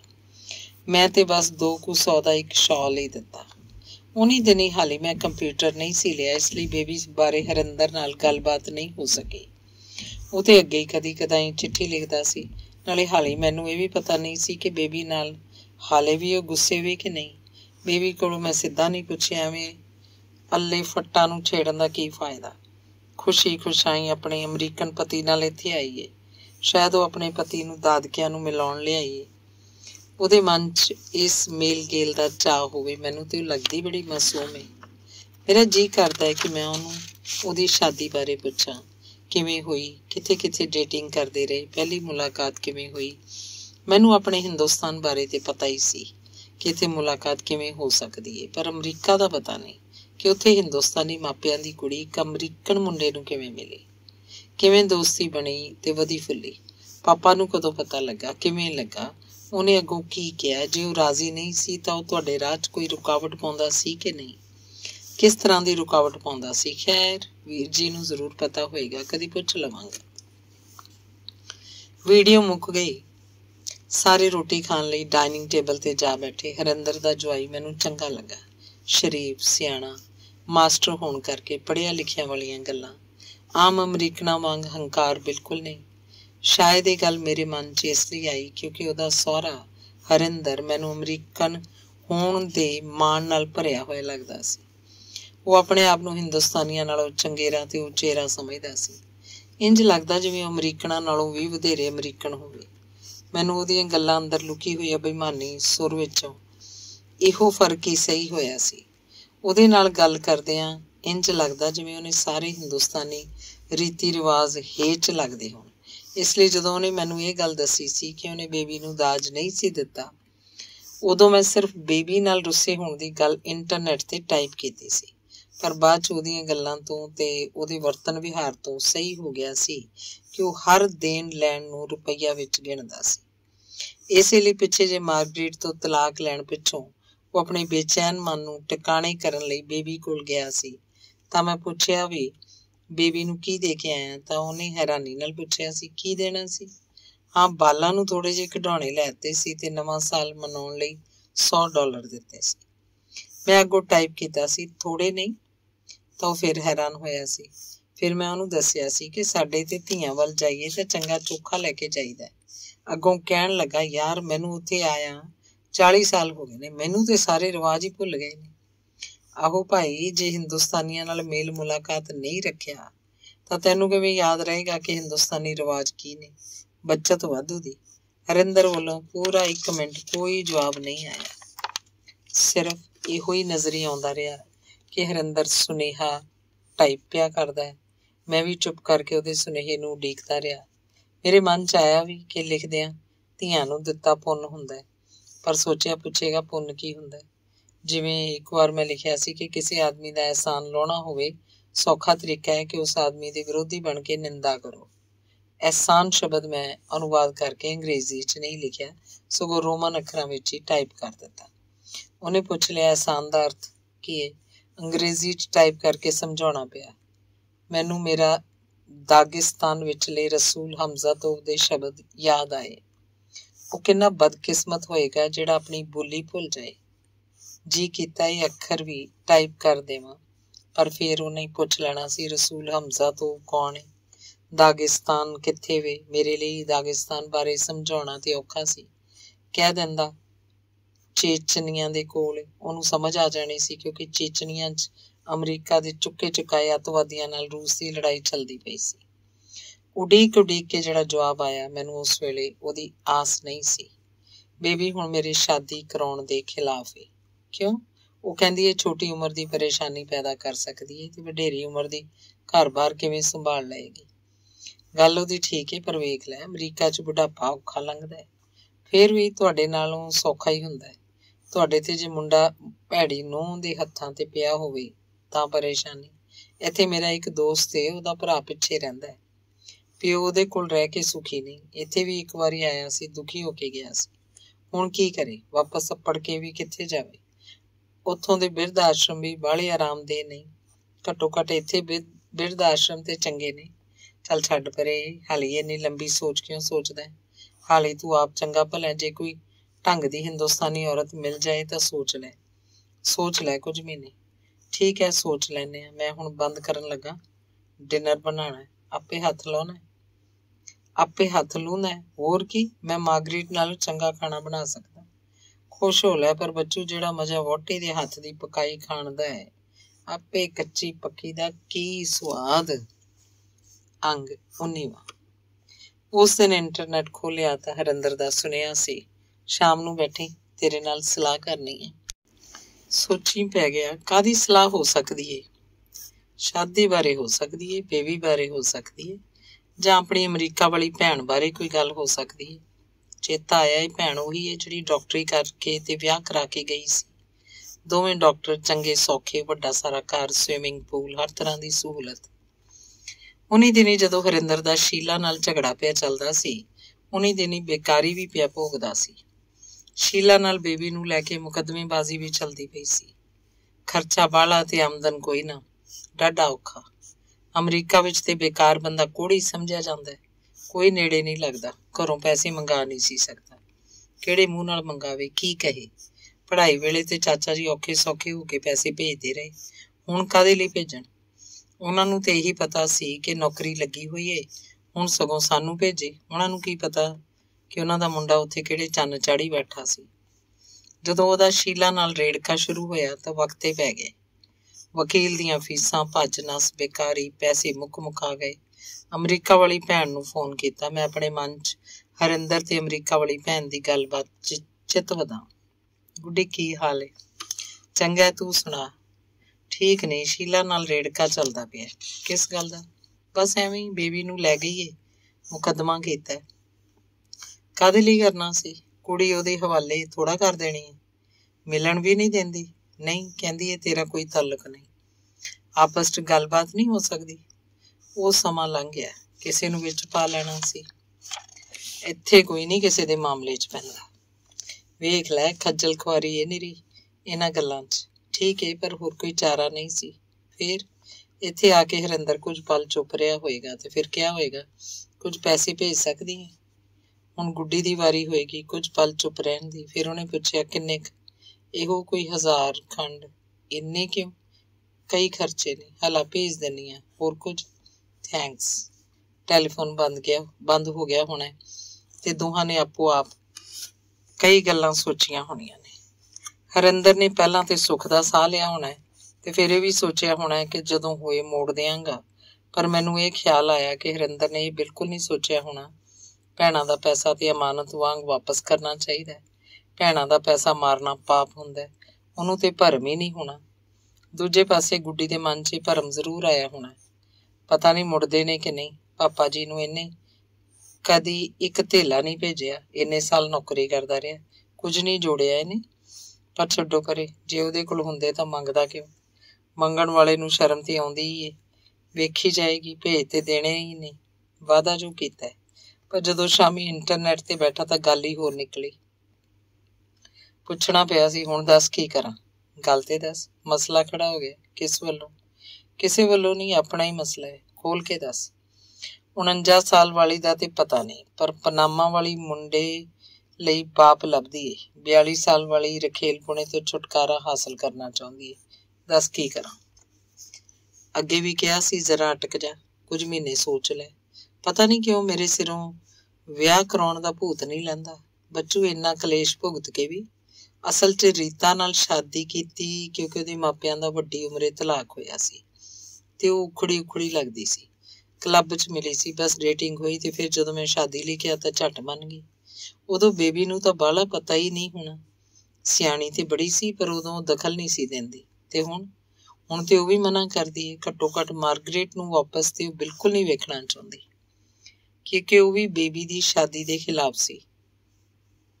ਇਹ ਗੱਲ ਵੀ ਹੋ ਸਕਦੀ ਹੈ, ਪਰ ਜਿਹੜਾ ਕਲੇਸ਼ ਮੈਂ ਭੁਗਤਿਆ ਤੇ ਉਹਨੇ ਮੈਨੂੰ ਜੇਲ੍ਹ ਕਰਾਈ, ਉਹਦੇ ਕਰਕੇ ਬੇਬੀ ਨੂੰ ਬੜਾ ਗੁੱਸਾ ਹੈ। ਅਖੀਰ ਧੀ ਨੂੰ ਹੀ ਪਿਓ ਦਾ ਦੁੱਖ ਲੱਗਿਆ। ਹਾਂ, ਇਹ ਤੇ ਹੈ। ਫਿਰ ਹੁਣ ਕੀ ਸਮੱਸਿਆ ਹੈ? ਦਿਲ ਨਹੀਂ ਟਿਕਦਾ। ਹਾਲੇ ਕਿਸੇ ਕਲੱਬ 'ਚ ਜਾਣ ਲੱਗ ਪਿਆ। ਜਾਂਦਾ ਪਿਆ, ਪਰ ਮਜ਼ਾ ਨਹੀਂ ਆਉਂਦਾ। ਅਸਲ 'ਚ ਮਨ ਬੇਚੈਨ ਹੋਵੇ ਤਾਂ ਇੰਝ ਹੀ ਹੁੰਦਾ। ਤੈਨੂੰ ਕਿਵੇਂ ਪਤਾ? ਇਹੋ ਜਿਹੇ ਮਾਮਲੇ ਤੇ ਨਹੀਂ ਪਏ, ਪਰ ਟੈਨਸ਼ਨ ਤੇ ਮੈਂ ਵੀ ਕਈ ਵਾਰੀ ਭੁਗਤੀ ਹੈ। ਮਨ ਦੀ ਹਾਲਤ ਹਰ ਟੈਨਸ਼ਨ 'ਚ ਸਾਰਿਆਂ ਵਾਸਤੇ ਇੱਕੋ ਜਿਹੀ ਹੁੰਦੀ ਹੈ। ਚੱਲ ਫਿਰ ਤੇਰੀ ਸਲਾਹ ਮੰਨ ਕੇ ਹਾਲੀ ਅਟਕ ਜਾਂਦੇ ਹਾਂ। ਮਨ ਨੂੰ ਆਪੇ ਸਮਝਾ ਲਵਾਂਗਾ। ਮੇਰੀ ਸਲਾਹ ਨਾ ਮੰਨ, ਆਪਣੇ ਦਿਲ ਦੀ ਗੱਲ ਸੁਣ। ਚੰਗਾ। ਇੰਟਰਨੈਟ ਬੰਦ ਕਰਕੇ ਸੋਚਣ ਲੱਗਾ, ਇਕੱਲਾ ਬੰਦਾ ਕਿੰਨਾ ਬੇਬਸ ਹੋ ਜਾਂਦਾ ਹੈ। ਬੇਬਸੀ ਵਾਲੀ ਗੱਲ ਹੀ ਏ ਜਦੋਂ ਬੰਦਾ ਕਿਸੇ ਨਾਲ ਦਿਲ ਦੀ ਗੱਲ ਨਾ ਖੋਲ ਸਕੇ, ਆਪਣਾ ਦੁੱਖ ਨਾ ਸਾਂਝਾ ਕਰ ਸਕੇ। ਸ਼ਾਇਦ ਹਰਿੰਦਰ ਵੀ ਇਹਦਾ ਜ਼ਿੰਮੇਦਾਰ ਹੋਵੇ। ਜੇਕਰ ਉਹਨੇ ਭੈਣਾਂ ਭਰਾਵਾਂ ਮਾਪਿਆਂ ਨਾਲ ਵਰਤਾਉਣ ਰੱਖਿਆ ਹੁੰਦਾ ਤਾਂ ਸ਼ਾਇਦ ਉਹਨਾਂ ਨੂੰ ਕੋਈ ਦਰਦ ਹੁੰਦਾ। ਸ਼ਾਇਦ ਹਰਿੰਦਰ ਆਪਣੇ ਆਪ ਵਿੱਚ ਇੰਨਾ ਮਸਤ ਹੋ ਗਿਆ ਸੀ ਕਿ ਉਹਨੂੰ ਸਾਰੀ ਦੁਨੀਆ ਹੀ ਭੁੱਲੀ ਹੋਈ ਸੀ। ਆਪਣੀ ਨੌਕਰੀ, ਆਪਣਾ ਬਚਤ ਖਾਤਾ, ਆਪਣੀ ਪੈਨਸ਼ਨ, ਆਪਣੀ ਪਤਨੀ, ਆਪਣੇ ਘਰ ਦੀ ਸ਼ਾਨ। ਇੱਥੇ ਆ ਕੇ ਰੁਪਈਆਂ 'ਚ ਆਪਣਾ ਸਾਰਾ ਕੁਝ ਗਿਣਨਾ ਤੇ ਦੂਜਿਆਂ ਦੀ ਆਮਦਨ ਨੂੰ ਡਾਲਰਾਂ 'ਚ ਗਿਣ ਕੇ ਨਿਗੂਣਾ ਸਮਝਣਾ। ਸ਼ਾਇਦ ਇਹ ਵੀ ਮੇਰੀ ਈਰਖਾ ਹੀ ਬੋਲਦੀ ਸੀ, ਕਿਉਂਕਿ ਜਦੋਂ ਵੀ ਆਉਂਦਾ ਇਹਨਾਂ ਗਿਣਤੀਆਂ ਮਿਣਤੀਆਂ 'ਚ ਹੀ ਪਿਆ ਰਹਿੰਦਾ। ਕਈ ਵਾਰੀ ਪਤਨੀ ਕਹਿੰਦੀ, ਅਮਰੀਕਾ ਵਾਲੇ ਸਾਰੇ ਇੰਝ ਹੀ ਸੋਚਦੇ ਨੇ, ਜਿਹਨੂੰ ਦੇਖੋ ਇੰਝ ਹੀ ਕਰਦਾ। ਅੱਗੋਂ ਮੈਂ ਟਾਲ ਛੱਡਦਾ, ਦੂਜੇ ਇੰਝ ਦੇ ਨੇ ਤਾਂ ਕੀ ਹੋਇਆ, ਜੇ ਸਾਡਾ ਯਾਰ ਵੀ ਉਹਨਾਂ ਵਰਗਾ ਹੀ ਹੈ ਤਾਂ ਮਿਹਣਾ ਕਾਹਦਾ। ਅੰਗ 20ਵਾਂ। ਵੀਰ ਜੀ ਵੀ ਰਿਟਾਇਰ ਹੋ ਕੇ ਲੁਧਿਆਣੇ ਹੀ ਆ ਵਸੇ ਸਨ ਤੇ ਮੈਂ ਵੀ ਆਪਦੇ ਬਚਪਨ ਵਾਲੇ ਸ਼ਹਿਰ ਲੁਧਿਆਣੇ ਮਕਾਨ ਪਾ ਲਿਆ ਸੀ। ਵੀਰ ਜੀ ਦੇ ਬਾਲ ਬੱਚੇ ਵੀ ਵਿਆਹੇ ਵਰੇ ਗਏ ਸਨ ਤੇ ਮੇਰੇ ਵੀ। ਉਹ ਵੀ ਬੁੱਢਾ ਬੁੱਢੀ ਤੇ ਅਸੀਂ ਵੀ ਬੁੱਢਾ ਬੁੱਢੀ। ਸਾਰਾ ਦਿਨ ਨਿੱਕੇ ਨਿੱਕੇ ਕੰਮਾਂ 'ਚ ਨਿਕਲ ਜਾਂਦਾ। ਸ਼ਾਮ ਟੀਵੀ ਵੇਖ ਕੇ ਜਾਂ ਇੰਟਰਨੈਟ ਤੇ ਬਹਿ ਕੇ ਗੁਜ਼ਰ ਜਾਂਦੀ। ਜਦੋਂ ਕਦੀ ਮੈਂ ਹਰਿੰਦਰ ਨਾਲ ਗੱਲ ਕਰਨੀ ਹੁੰਦੀ ਜਾਂ ਕੈਨੇਡਾ 'ਚ ਰਹਿੰਦੇ ਹੋਏ ਭਰਾ ਨਾਲ ਗੱਲ ਕਰਨੀ ਹੁੰਦੀ ਤਾਂ ਸਵੇਰ ਦਾ ਵੇਲਾ ਹੀ ਠੀਕ ਰਹਿੰਦਾ। ਉਸ ਵੇਲੇ ਉੱਥੇ ਸ਼ਾਮ ਹੁੰਦੀ, ਸਾਰੇ ਘਰੋਂ ਘਰੀ ਮਿਲ ਜਾਂਦੇ, ਗੱਲਬਾਤ ਹੋ ਜਾਂਦੀ। ਜਦੋਂ ਕਦੀ ਵੀਰ ਜੀ ਨੂੰ ਦੱਸਦਾ ਕਿ ਮੇਰਾ ਭਰਾ ਮੈਨੂੰ ਉੱਥੇ ਆਉਣ ਲਈ ਕਹਿੰਦਾ ਹੈ ਤਾਂ ਪੁੱਛ ਲੈਂਦੇ, ਸੈਰ ਲਈ ਕਿ ਰਹਿਣ ਲਈ? ਤਾਂ ਮੈਂ ਕਹਿੰਦਾ, ਉਹ ਤੇ ਉੱਥੇ ਵਸਣ ਲਈ ਵੀ ਕਹਿੰਦਾ ਹੈ ਤੇ ਉਹ ਕਹਿੰਦਾ ਹੈ ਜਿਸ ਆਦਮੀ ਕੋਲ ਚੰਗੀ ਨੌਕਰੀ ਹੋਵੇ, ਚੰਗਾ ਗੁਜ਼ਾਰਾ ਹੋਵੇ ਤੇ ਆਪਦਾ ਮਕਾਨ ਹੋਵੇ ਤਾਂ ਉਹਨੂੰ ਕਦੀ ਵੀ ਵਿਦੇਸ਼ ਜਾ ਕੇ ਵਸਣ ਦੀ ਨਹੀਂ ਸੋਚਣੀ ਚਾਹੀਦੀ। ਹਾਂ, ਜੇ ਸੈਰ ਕਰਨ ਲਈ ਜਾਣਾ ਹੋਵੇ ਤਾਂ ਹੋਰ ਗੱਲ ਹੈ, ਪਰ ਜੇ ਬੱਚੇ ਇੱਧਰ ਹੋਣ, ਉੱਧਰ ਕੋਈ ਰੁਝੇਵਾਂ ਵੀ ਨਾ ਹੋਵੇ ਤਾਂ ਫਿਰ ਉੱਧਰ ਜਾ ਕੇ ਨਵੇਂ ਸਿਰਿਓਂ ਖਲਜਗਨ 'ਚ ਫਸਣਾ ਕਿੰਨਾ ਕੁ ਵਾਜਬ ਹੈ? ਬਿਲਕੁਲ ਵਾਜਬ ਨਹੀਂ। ਉਂਝ ਜੇ ਉੱਧਰ ਦੀ ਜ਼ਿੰਦਗੀ ਤੱਕਣੀ ਹੋਵੇ, ਮੇਮਾਂ ਨੂੰ ਤੱਕਣਾ ਹੋਵੇ ਤਾਂ ਵੱਖਰੀ ਗੱਲ ਹੈ। ਇੰਝ ਸਾਡੀ ਗੱਲਬਾਤ ਹਾਸੇ 'ਚ ਮੁੱਕ ਜਾਂਦੀ, ਪਰ ਕਈ ਵਾਰੀ ਵਿਦੇਸ਼ ਜਾਣ ਦੀ ਲਿਲਕ ਜ਼ਰੂਰ ਜਾਗ ਪੈਂਦੀ। ਮੈਂ ਆਪਣੀ ਇਸ ਲਿਲਕ ਬਾਰੇ ਕਿਸੇ ਨਾਲ ਗੱਲ ਨਾ ਕਰਦਾ। ਮਤੇ ਤਰਸੇਵਾਂ ਜਾਪੇ। ਤਰਸੇਵਾਂ ਗਰੀਬੀ ਦੀ ਨਿਸ਼ਾਨੀ ਹੈ ਤੇ ਮੈਂ ਇਸ ਗਰੀਬੀ ਨੂੰ ਜ਼ਾਹਰ ਨਹੀਂ ਸੀ ਕਰਨਾ ਚਾਹੁੰਦਾ। ਮੇਰੇ ਭਰਾ ਦੇ ਸੱਦੇ ਆਉਂਦੇ ਨੇ, ਮੈਂ ਕਹਿ ਛੱਡਦਾ ਬਣਾਵਾਂਗੇ ਪ੍ਰੋਗਰਾਮ। ਕਦੀ ਕਹਿ ਛੱਡਦਾ ਤੇਰੀ ਭਰਜਾਈ ਦੀਆਂ ਦਰਦਾਂ ਹਟ ਲੈਣ, ਕਦੀ ਤੇਰੀ ਭਰਜਾਈ ਕੁਝ ਢਿੱਲੀ ਏ, ਠੀਕ ਹੋ ਲਵੇ, ਕਦੀ ਪੈਨਸ਼ਨ ਦਾ ਕੁਝ ਝਗੜਾ ਮੁਕਾ ਲਵਾਂ, ਕਦੀ ਤੇਰੀ ਭਤੀਜੀ ਆਈ ਹੋਈ ਏ, ਟੋਰ ਲਈਏ। ਇੰਝ ਹੀ ਕਈ ਸਾਲ ਲੰਘ ਗਏ ਨੇ। ਉਹਨੇ ਆਪਣੇ ਆਪ ਕਾਗਜ਼ ਨਹੀਂ ਭੇਜੇ ਤੇ ਮੈਂ ਕਿਹਾ ਨਹੀਂ ਕਿ ਭੇਜ ਦੇ। ਇੱਕ ਵਾਰੀ ਜਦੋਂ ਮੇਰੇ ਬੇਟੇ ਨੇ ਕਾਗਜ਼ ਭੇਜਣ ਲਈ ਕਿਹਾ ਤਾਂ ਕਹਿ ਦਿੱਤਾ ਮੈਂ ਸਰਕਾਰੀ ਨੌਕਰਾਂ ਭੇਜ ਨਹੀਂ ਸਕਦਾ। ਨਾਲ ਹੀ ਲਿਖ ਭੇਜਿਆ, ਮੇਰੇ ਇਨਕਮ ਟੈਕਸ ਦੇ ਕੁਝ ਕਾਗਜ਼ ਗੁਆਚ ਗਏ ਨੇ, ਨਵੇਂ ਬਣਵਾਏ ਨਹੀਂ। ਉਂਝ ਵੀ ਉਹਨਾਂ ਨੂੰ ਬਣਵਾਉਣ ਤੇ 6 ਮਹੀਨੇ ਲੱਗ ਜਾਂਦੇ ਨੇ। ਫਿਰ ਉਹਨੇ ਨਹੀਂ ਲਿਖਿਆ ਕਿ ਕਾਗਜ਼ ਬਣਵਾ ਲਏ ਨੇ ਕਿ ਨਹੀਂ। ਅਸਾਂ ਵੀ ਦੁਹਰਾ ਕੇ ਨਹੀਂ ਪੁੱਛਿਆ। ਇੰਝ ਹੀ ਕਈ ਸਾਲ ਲੰਘ ਗਏ ਨੇ। ਸ਼ਾਇਦ ਇੰਝ ਹੀ ਸਾਡੀ ਲੀਲਾ ਚੱਲਦੀ ਰਹਿਣੀ ਹੈ। ਵੀਰ ਜੀ ਵੀ ਕੁਝ ਇਹੋ ਜਿਹੀ ਕਹਾਣੀ ਸੁਣਾਉਂਦੇ ਨੇ। ਸਾਨੂੰ ਦੋਹਾਂ ਨੂੰ ਨਿੰਦਾ ਚੁਗਲੀ ਕਰਨ ਦਾ ਮੌਕਾ ਮਿਲ ਜਾਂਦਾ ਹੈ। ਆਪਣੇ ਆਪ ਨੂੰ ਭਰਾਵਾਂ ਦੀ ਨੀਅਤ ਦਾ ਸ਼ਿਕਾਰ ਸਮਝਣ ਦਾ ਮੌਕਾ ਮਿਲ ਜਾਂਦਾ ਹੈ। ਪਰ ਸੱਚ ਕੀ ਹੈ, ਇਹਦੇ ਬਾਰੇ ਅਸੀਂ ਕਦੀ ਸੱਚ ਨਹੀਂ ਚਿਤਾਰਿਆ। ਸ਼ਾਇਦ ਬਾਹਲੀ ਦੁਨੀਆ ਸਾਡੇ ਵਰਗੀ ਹੈ। ਜਦੋਂ ਮੈਂ ਵੀਰ ਜੀ ਨੂੰ ਪੁੱਛਿਆ ਹਰਿੰਦਰ ਦੀ ਦੂਜੀ ਵਹੁਟੀ ਉਹਨੂੰ ਛੱਡ ਕੇ ਕਿਉਂ ਗਈ ਸੀ, ਕਹਿਣ ਲੱਗੇ ਸਾਨੂੰ ਸਾਰੀ ਗੱਲ ਦਾ ਅੱਜ ਤੱਕ ਪਤਾ ਨਹੀਂ ਲੱਗਾ। ਫਿਰ ਵੀ ਤੁਸੀਂ ਕਦੇ ਪੁੱਛਿਆ ਨਹੀਂ? ਸੱਚੀ ਗੱਲ ਤੇ ਇਹ ਵੇ ਕਿ 19 ਦਿਨੀ ਪਾਪਾ ਜੀ ਦੇ ਗੁਜ਼ਰਨ ਤੋਂ ਪਿੱਛੋਂ ਘਰ 'ਚ ਵਸੀਅਤ ਨੂੰ ਲੈ ਕੇ ਪੁਆੜਾ ਪਿਆ ਹੋਇਆ ਸੀ, ਇਸ ਲਈ ਉਹਦੀਆਂ ਗੱਲਾਂ ਵੱਲ ਧਿਆਨ ਹੀ ਨਹੀਂ ਸੀ ਜਾਂਦਾ। ਮੇਰੇ ਮਨ 'ਚ ਖਿਆਲ ਆਇਆ ਕਿ ਪੁੱਛਾਂ ਵਸੀਅਤ ਬਾਰੇ ਕਾਹਦਾ ਝਗੜਾ ਸੀ, ਪਰ ਮੈਂ ਚੁੱਪ ਰਿਹਾ। ਪੁੱਛਣਾ ਚੰਗਾ ਨਹੀਂ ਸੀ ਲੱਗਾ। ਸੋਚਿਆ ਜੀ ਮਰਜ਼ੀ ਹੋਈ ਵੀਰ ਜੀ ਤਾਂ ਆਪੇ ਦੱਸ ਦੇਣਗੇ। ਵੀਰ ਜੀ ਨੇ ਆਪੇ ਗੱਲ ਛੇੜ ਲਈ। ਮੈਂ ਸੁਣੀ ਗਿਆ। ਪਾਪਾ ਜੀ ਨੇ ਵਸੀਅਤ ਵਿੱਚ ਮੈਨੂੰ ਕੁਝ ਨਹੀਂ ਦਿੱਤਾ। ਮੇਰੇ ਮਨ 'ਚ ਰੰਜ ਸੀ। ਇੱਥੇ ਮੇਰਾ ਜੀ ਕੀਤਾ ਪੁੱਛਾਂ ਕਿਹੋ ਜਿਹਾ ਰੰਜ, ਪਰ ਪੁੱਛਿਆ ਨਹੀਂ। ਅਸਲ 'ਚ ਜਦੋਂ ਬੰਦਾ ਦਿਲ ਦੀ ਗੱਲ ਦੱਸਣ ਲੱਗੇ ਉਹਨੂੰ ਟੋਕਣਾ ਨਹੀਂ ਚਾਹੀਦਾ। ਉਹਦੀ ਸੋਚ ਪਟੜੀਆਂ ਉਤਰ ਜਾਂਦੀ ਹੈ। ਨਾ ਪੁੱਛਿਆ ਆਪਣੇ ਆਪ ਉਹ ਗੱਲਾਂ ਸਾਹਮਣੇ ਆ ਜਾਂਦੀਆਂ ਨੇ ਜਿਹੜੀਆਂ ਪੁੱਛਣ ਨੂੰ ਜੀ ਕਰਦਾ ਹੈ। ਵੀਰ ਜੀ ਦੱਸਦੇ ਰਹੇ। ਮੈਨੂੰ ਸਮਝ ਨਹੀਂ ਸੀ ਆਉਂਦੀ ਕਿ ਪਾਪਾ ਜੀ ਮੇਰੇ ਨਾਲ ਕਿਸ ਗੱਲੋਂ ਨਾਰਾਜ਼ ਸਨ। ਸਭ ਤੋਂ ਵੱਡਾ ਮੇਰਾ ਨੁਕਸਾਨ ਇਹ ਹੋਇਆ ਕਿ ਮੇਰੇ ਮਨ ਵਿੱਚੋਂ ਪਿਤਾ ਦੀ ਇੱਜ਼ਤ ਜਾਂਦੀ ਰਹੀ। ਮੇਰੇ ਮਨ 'ਚ ਆਈ, ਪੁੱਛਾਂ ਕਿਉਂ? ਪੁੱਛਿਆ ਨਹੀਂ। ਮੈਂ ਜਦੋਂ ਇੱਕ ਵਾਰੀ ਕਿਹਾ ਸੀ ਕਿ ਵਸੀਅਤ ਬਣਾ ਛੱਡੋ ਤਾਂ ਉਹਨਾਂ ਕਿਹਾ ਸੀ ਆਪੇ ਨਿਬੜ ਲਿਆ ਜੇ, ਪਰ ਉਦੋਂ ਉਹ ਵਸੀਅਤ ਬਣਾ ਚੁੱਕੇ ਸਨ। ਭਲਾ ਪੁੱਛੋ, ਝੂਠ ਬੋਲਣ ਦੀ ਕੀ ਲੋੜ ਸੀ? ਪਰ ਹੁਣ ਪੁੱਛਣ ਲਈ ਸਵਰਗਾਂ ਵਿੱਚ ਤੇ ਨਹੀਂ ਜਾਇਆ ਜਾ ਸਕਦਾ।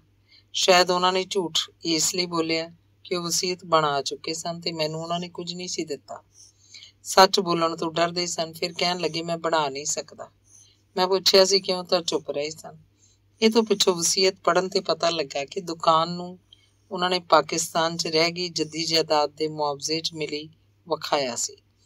ਜੱਦੀ ਜਾਇਦਾਦ ਬਾਰੇ ਉਹ ਵਸੀਅਤ ਬਣਾ ਨਹੀਂ ਸੀ ਸਕਦੇ, ਇਸ ਲਈ ਉਹ ਮੈਨੂੰ ਇਸ ਹਿੱਸੇ ਤੋਂ ਵਾਂਝਿਆ ਨਹੀਂ ਰੱਖ ਸਕੇ। ਨਹੀਂ ਤੇ ਸ਼ਾਇਦ ਮੈਂ ਵੀਰ ਜੀ ਦੀਆਂ ਗੱਲਾਂ ਸੁਣਦਾ ਰਿਹਾ ਤੇ ਸੋਚਦਾ ਰਿਹਾ, ਕਿੰਨਾ ਗਿਲਾ ਏ ਵੀਰ ਜੀ ਦੇ ਮਨ 'ਚ ਚਾਚਾ ਜੀ ਬਾਰੇ। ਸ਼ਾਇਦ ਇਹ ਗਿਲਾ ਸਾਰੀ ਉਮਰ ਨਹੀਂ ਜਾਣਾ, ਝੋਰਾ ਹੀ ਬਣਿਆ ਰਹਿਣਾ। ਹਰਿੰਦਰ ਦੇ ਹਿੱਸੇ ਦਾ ਕੀ ਬਣਿਆ, ਇੰਨਾ ਮੈਂ ਪੁੱਛ ਲਿਆ। ਵਸੀਅਤ ਵਿੱਚ ਤੇ ਉਹਨੂੰ ਵੀ ਕੁਝ ਨਹੀਂ ਮਿਲਿਆ, ਸਿਰਫ ਜੱਦੀ ਜਾਇਦਾਦ ਦਾ ਹਿੱਸਾ ਹੀ ਉਹਦਾ ਬਣਦਾ ਸੀ। ਉਹ ਕਿੱਥੇ ਗਿਆ? ਇਹ ਵੀ ਇੱਕ ਕਹਾਣੀ ਹੈ ਜਿਸ ਕਰਕੇ ਹਰਿੰਦਰ ਦਾ ਰੀਤਾ ਤੋਂ ਤਲਾਕ ਹੋਇਆ। ਅੰਗ 21। ਮੈਨੂੰ ਅੱਜ ਤੱਕ ਨਹੀਂ ਸੀ ਪਤਾ ਕਿ ਹਰਿੰਦਰ ਦਾ ਰੀਤਾ ਨਾਲੋਂ ਤਲਾਕ ਕਿਉਂ ਹੋਇਆ। ਹਰਿੰਦਰ ਨੇ ਸਾਰੀ ਗੱਲ ਕਦੀ ਖੋਲੀ ਹੀ ਨਹੀਂ, ਪਤਾ ਕਿਵੇਂ ਲੱਗਦੀ? ਜੇ ਉਸ ਦਿਨ ਵੀਰ ਜੀ ਇਸ਼ਾਰਾ ਨਾ ਕਰਦੇ ਤਾਂ ਮੈਂ ਇਸ ਦੂਜੇ ਤਲਾਕ ਬਾਰੇ ਸੋਚਣਾ ਹੀ ਨਹੀਂ ਸੀ। ਵੀਰ ਜੀ ਵੱਲੋਂ ਇਸ਼ਾਰੇ ਮਾਤਰ ਗੱਲਾਂ ਸੁਣ ਕੇ ਜਾਣਨ ਦੀ ਇੱਛਾ ਜਾਗ ਪਈ। ਲਿਲਕ ਨਹੀਂ, ਮੇਰਾ ਕੀ ਥੋੜ੍ਹਿਆ ਪਿਆ ਸੀ ਕਿ ਲਿਲਕ ਲੱਗਦੀ। ਫਿਰ ਸੋਚਿਆ ਵੇਖੀ ਜਾਏਗੀ, ਆਪੇ ਪਤਾ ਲੱਗ ਜਾਏਗਾ। ਪਤਾ ਲੱਗਾ ਮੈਨੂੰ ਹਰਿੰਦਰ ਕੋਲੋਂ ਉਹਦੀ ਈਮੇਲ ਆਈ। ਅੱਜ ਕੱਲ੍ਹ ਮੈਂ ਛੜਿਆਂ ਦੇ ਕਲੱਬ ਦਾ ਮੈਂਬਰ ਬਣ ਗਿਆ। ਇਸ ਵੀਕ ਐਂਡ ਤੇ ਅਸੀਂ ਬਾਹਰ ਜਾ ਰਹੇ ਹਾਂ। ਤੇਰੇ ਨਾਲ ਐਤਵਾਰ ਸ਼ਾਮੀ ਇੰਟਰਨੈਟ ਤੇ ਗੱਲਾਂ ਕਰਾਂਗਾ। ਮੈਂ ਸੋਚਿਆ ਐਤਵਾਰ ਦੀ ਸ਼ਾਮ ਦਾ ਮਤਲਬ ਹੋਇਆ ਸਾਡੀ ਸੋਮਵਾਰ ਦੀ ਸਵੇਰ। ਠੀਕ ਹੈ, ਐਤਕੀ ਬਹਾਨੇ ਨਾਲ ਦੂਜੀ ਪਤਨੀ ਤੋਂ ਤਲਾਕ ਵਾਲੀ ਗੱਲ ਵੀ ਪੁੱਛ ਲੈਣੀ ਹੈ। ਸੋਮਵਾਰ ਸਵੇਰੇ 6 ਵਜੇ ਜਾਗ ਖੁੱਲ੍ਹ ਗਈ। ਚਾਹ ਬਣਾ ਕੇ ਕੰਪਿਊਟਰ ਸਾਹਮਣੇ ਬਹਿ ਗਿਆ। ਟਾਈਪ ਕੀਤਾ, ਕੀ ਹਾਲ ਹੈ? ਹਰਿੰਦਰ ਪਹਿਲਾਂ ਹੀ ਉਡੀਕਦਾ ਜਾਪਦਾ ਸੀ, ਭਾਵੇਂ ਉਹਦੇ ਪਤੇ ਤੇ ਸਾਹਮਣੇ ਲਿਖਿਆ ਸੀ ਹੁਣੇ ਆਉਣਾ। ਪਿਕਨਿਕ ਕੈਸੀ ਰਹੀ? ਵਧੀਆ। ਕੁੜੀਆਂ ਵੀ ਸਨ? ਆਹੋ। ਇੱਥੇ ਗੁਰਦੁਆਰੇ ਵਾਲਾ ਹਿਸਾਬ ਨਹੀਂ। ਬਹੁਤ ਖੂਬ। ਕੀ ਕੁਝ ਵੇਖਿਆ ਕੀਤਾ? ਝੀਲ ਤੇ ਗਏ ਸੀ, ਬੋਟਿੰਗ ਕੀਤੀ, ਸੈਰ ਕੀਤੀ, ਰਾਤ ਤੰਬੂਆਂ 'ਚ ਬਿਤਾਈ। ਤੇਰੇ ਨਾਲ ਵੀ ਕੋਈ ਸੀ? ਨਹੀਂ, ਹਾਲੀ ਮਾਰਗਰੇਟ ਦਾ ਕਲੇਸ਼ ਹੀ ਨਹੀਂ ਭੁੱਲਿਆ। ਹਲਾ ਦੱਸੀ, ਤੇਰਾ ਰੀਤਾ ਨਾਲੋਂ ਤਲਾਕ ਕਿਉਂ ਹੋਇਆ ਸੀ? ਮਾਰਗਰੇਟ ਦਾ ਤੇ ਮੈਨੂੰ ਪਤਾ ਲੱਗ ਗਿਆ, ਤੂੰ ਕਿਉਂ ਪੁੱਛਦਾ? ਬਸ ਐਵੇਂ। ਮੈਂ ਸੋਚਿਆ ਸਾਡੇ ਯਾਰ ਨੂੰ ਹੀ ਕਿਉਂ ਇਹ ਮੁਸੀਬਤਾਂ ਪੈਂਦੀਆਂ ਨੇ। ਗੱਲ ਕੋਈ ਵੱਡੀ ਨਹੀਂ ਸੀ, ਮੌਕਾ ਹੀ ਇਹੋ ਜਿਹਾ ਬਣ ਗਿਆ ਸੀ। ਪਾਪਾ ਜੀ ਦੇ ਗੁਜ਼ਰਨ ਦੇ ਪਿੱਛੋਂ ਮੈਂ ਮਾਤਾ ਜੀ ਨੂੰ ਕਹਿੰਦਾ ਸਾਂ ਤੁਸੀਂ ਇੱਥੇ ਆਓ। ਪਹਿਲਾਂ ਤੇ ਮੰਨਦੇ ਨਹੀਂ ਸੀ, ਪਰ ਜਦੋਂ ਉਹਨਾਂ ਨੂੰ ਪਤਾ ਲੱਗਾ ਕਿ ਰੀਤਾ ਦਾ ਬੱਚਾ ਨਹੀਂ ਹੋ ਸਕਦਾ ਤਾਂ ਉਹਨਾਂ ਨੇ ਕਿਹਾ ਛੋਟੇ ਭਰਾ ਦੇ ਨਵੇਂ ਜੰਮੇ ਮੁੰਡੇ ਨੂੰ ਗੋਦੀ ਲੈ ਲੈ। ਫਿਰ ਤੂੰ ਕੀ ਕੀਤਾ? ਤਜਵੀਜ਼ ਤੇ ਬੜੀ ਵਧੀਆ ਸੀ। ਬੇਬੀ ਦੇ ਪਿੱਛੋਂ ਸ਼ੀਲਾ ਦਾ ਵੀ ਕੋਈ ਬਾਲ ਨਹੀਂ ਹੋਇਆ। ਤੇਰੀ ਗੱਲ ਠੀਕ ਏ, ਮੈਂ ਵੀ ਕਹਿ ਦਿੱਤਾ ਠੀਕ ਏ, ਤੁਸੀਂ ਸੋਨੂ ਨੂੰ ਲੈ ਕੇ ਆ ਜਾਓ। ਮੁੰਡੇ ਦਾ ਨਾਂ ਸੋਨੂ ਹੀ ਸੀ। ਫਿਰ ਬਸ ਇਸੇ ਗੱਲ ਦਾ ਟੰਟਾ ਪੈ ਗਿਆ। ਉਹ ਕਿਵੇਂ? ਸੋਨੂ ਨੂੰ ਪਾਣੀ ਬਦਲੀ ਨਾਲ ਤੇ ਉੱਪਰੇ ਦੁੱਧ ਨਾਲ ਟੱਟੀਆਂ ਲੱਗ ਗਈਆਂ। ਕਈ ਵਾਰ ਟੱਟੀਆਂ ਕਰੇ ਰੋਂਦਾ ਰਹੇ। ਰੀਤਾ ਨੂੰ ਕਾਹਲ ਪਵੇ। ਮਾਤਾ ਜੀ ਬਜ਼ੁਰਗ ਸਨ, ਉਹਨਾਂ ਇਕੱਲਿਆਂ ਕੋਲੋਂ ਸੋਨੂ ਨਹੀਂ ਸੀ ਸਾਂਭਿਆ ਜਾਂਦਾ। ਮੈਂ ਰੀਤਾ ਨੂੰ ਬਾਲ ਦੀ ਸੰਭਾਲ ਕਰਨ ਲਈ ਕਹਿੰਦਾ ਤਾਂ ਖਿੱਚਦੀ। ਉਹ ਵੀ ਮੇਰੇ ਹਾਰ ਸਿਗਰਟ ਪੀਂਦੀ ਸੀ। ਮਾਤਾ ਜੀ ਪੱਕੇ ਸਿੱਖ, ਹਰ ਵੇਲੇ ਨੱਕ ਤੇ ਦੁਪੱਟਾ ਰੱਖੀ ਰੱਖਦੇ। ਰੀਤਾ ਸੋਨੂ ਨੂੰ ਵੱਖਰੇ ਕਮਰੇ 'ਚ ਸੁਆ ਦਿੰਦੀ। ਰਾਤੀ ਪਤਾ ਨਹੀਂ ਉਹਨੂੰ ਸੌਣ ਲਈ ਦਵਾਈ ਦਿੰਦੀ, ਉਹ ਸੌਂ ਜਾਂਦਾ। ਇਹ ਗੱਲ ਵੀ ਮਾੜੀ ਸੀ, ਸੋਨੂ ਨੂੰ ਨਸ਼ੇ ਦਾ ਅਮਲ ਲੱਗ ਸਕਦਾ ਸੀ। ਮੈਂ ਟੋਕਿਆ ਤਾਂ ਮੇਰੇ ਨਾਲ ਲੜੇ। ਕੁੱਤਿਆਂ ਬਿੱਲਿਆਂ ਨੂੰ ਤਾਂ ਕੁੱਛੜ ਚੁੱਕੀ ਰੱਖਦੀ, ਪਰ ਸੋਨੂ ਵੀ ਕਲਵਾਂਝੇ ਪਿਆ ਰੋਂਦਾ ਰਹਿੰਦਾ। ਨੈਪੀ ਲਿਬੜੀ ਰਹਿੰਦੀ। ਮਾਤਾ ਜੀ ਨਾਲੇ ਉਹਨੂੰ ਸਾਫ਼ ਕਰਦੇ ਨਾਲੇ ਰੋਂਦੇ। ਫਿਰ ਵੀ ਇੰਨੇ ਨਾਲ ਤਲਾਕ ਤੇ ਨਹੀਂ ਹੋ ਸਕਦਾ ਯਾਰ, ਹਰ ਵਾਰੀ ਕੋਈ ਬਹਾਨਾ ਹੀ ਬਣ ਜਾਂਦਾ। ਮੈਂ ਆਪਣੇ ਮਨ 'ਚ ਅਟਕਲਾਂ ਲਾਉਂਦਾ, ਚਾਚੀ ਜੀ ਕਿਸੇ ਵੇਲੇ ਗੁੱਸੇ ਨਾਲ ਬੋਲੇ ਹੋਣੇ ਨੇ। ਰੀਤਾ ਨੇ ਗੱਲਾਂ ਤੇ ਭਾਵੇਂ ਨਹੀਂ ਸਮਝੀਆਂ, ਪਰ ਗੱਲਾਂ 'ਚ ਸੋਨੂ ਦਾ ਨਾਂ ਵੀ ਆਇਆ ਹੋਣਾ। ਪੰਜਾਬੀ ਦੇ ਬੋਲ ਨਾ ਸਮਝਦਿਆਂ ਹੋਇਆਂ ਵੀ ਇੰਨਾ ਤੇ ਸਮਝ ਹੀ ਸਕਦੀ ਏ ਕਿ ਜੇ ਚਾਚੀ ਦੇ ਗੁੱਸੇ ਦੇ ਬੋਲਾਂ 'ਚ ਸੋਨੂ ਦਾ ਨਾਂ ਆਇਆ ਸੀ ਤਾਂ ਉਹਦੇ ਬਾਰੇ ਹੀ ਗੱਲਾਂ ਹੋ ਰਹੀਆਂ ਸੀ। ਪਰ ਇਹਦੇ ਨਾਲ ਵੀ ਤਲਾਕ ਦੀ ਨੌਬਤ ਨਾ ਆਉਂਦੀ ਜੇਕਰ ਉਨੀ ਦਿਨੀ ਰੀਤਾ ਦਾ ਕੋਈ ਪ੍ਰੇਮੀ ਪ੍ਰਗਟ ਨਾ ਹੋ ਜਾਂਦਾ। ਬਸ ਰੀਤਾ ਨੂੰ ਬਹਾਨਾ ਮਿਲ ਗਿਆ। ਮਾਮਲਾ ਵਿਗੜਿਆ ਨਹੀਂ, ਆਪਸੀ ਸਮਝੌਤੇ ਨਾਲ ਤਲਾਕ ਹੋ ਗਿਆ। ਚਾਚੀ ਜੀ ਸੋਨੂੰ ਨੂੰ ਵਾਪਸ ਲੈ ਆਏ। ਹਰਿੰਦਰ ਦੀ ਮੁੰਡਾ ਗੋਦੀ ਲੈਣ ਦੀ ਸਕੀਮ ਵਿੱਚ ਹੀ ਰਹਿ ਗਈ। ਉਨੀ ਦਿਨੀ ਚਾਚੀ ਜੀ ਨੇ ਹਰਿੰਦਰ ਨੂੰ ਵੀਰ ਜੀ ਦੇ ਖਿਲਾਫ ਭੜਕਾਇਆ। ਮੈਨੂੰ ਤੰਗ ਕਰਦਾ, ਆਪਣਾ ਹਿੱਸਾ ਮੰਗਦਾ ਹੈ, ਭਲਕੇ ਤੂੰ ਵੀ ਮੰਗੇਗਾ। ਛੋਟਾ ਵਿਚਾਰਾ ਕੀ ਕਰੇਗਾ? ਤੇਰੇ ਪਾਪਾ ਜੀ ਦੀ ਮਰਜ਼ੀ ਇਹੋ ਸੀ ਕਿ ਘਰ ਦੀ ਜਾਇਦਾਦ ਘਰੇ ਹੀ ਰਹੇ। ਵੰਡੀ ਗਈ ਜਾਇਦਾਦ ਨਾਲ ਕਿਸੇ ਦਾ ਵੀ ਕੁਝ ਨਹੀਂ ਬਣਨਾ।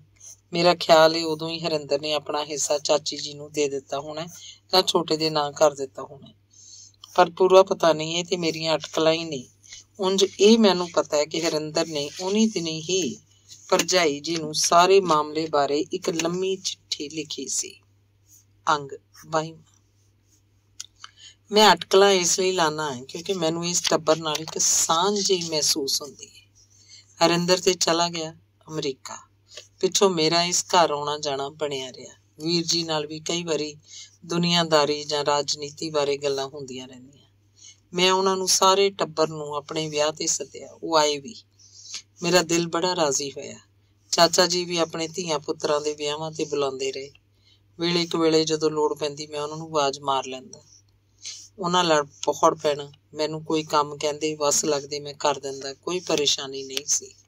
ਉਹ ਵੱਡਪਣ ਵਿਖਾਉਂਦੇ, ਮੈਂ ਵੀ ਇੱਜ਼ਤ ਕਰਦਾ। ਬਸ ਇੰਝ ਇਸ ਟੱਬਰ ਦੀਆਂ ਗੱਲਾਂ ਵਿੱਚ, ਮਸਲਿਆਂ ਵਿੱਚ ਮੇਰੀ ਦਿਲਚਸਪੀ ਬਣੀ ਰਹਿੰਦੀ।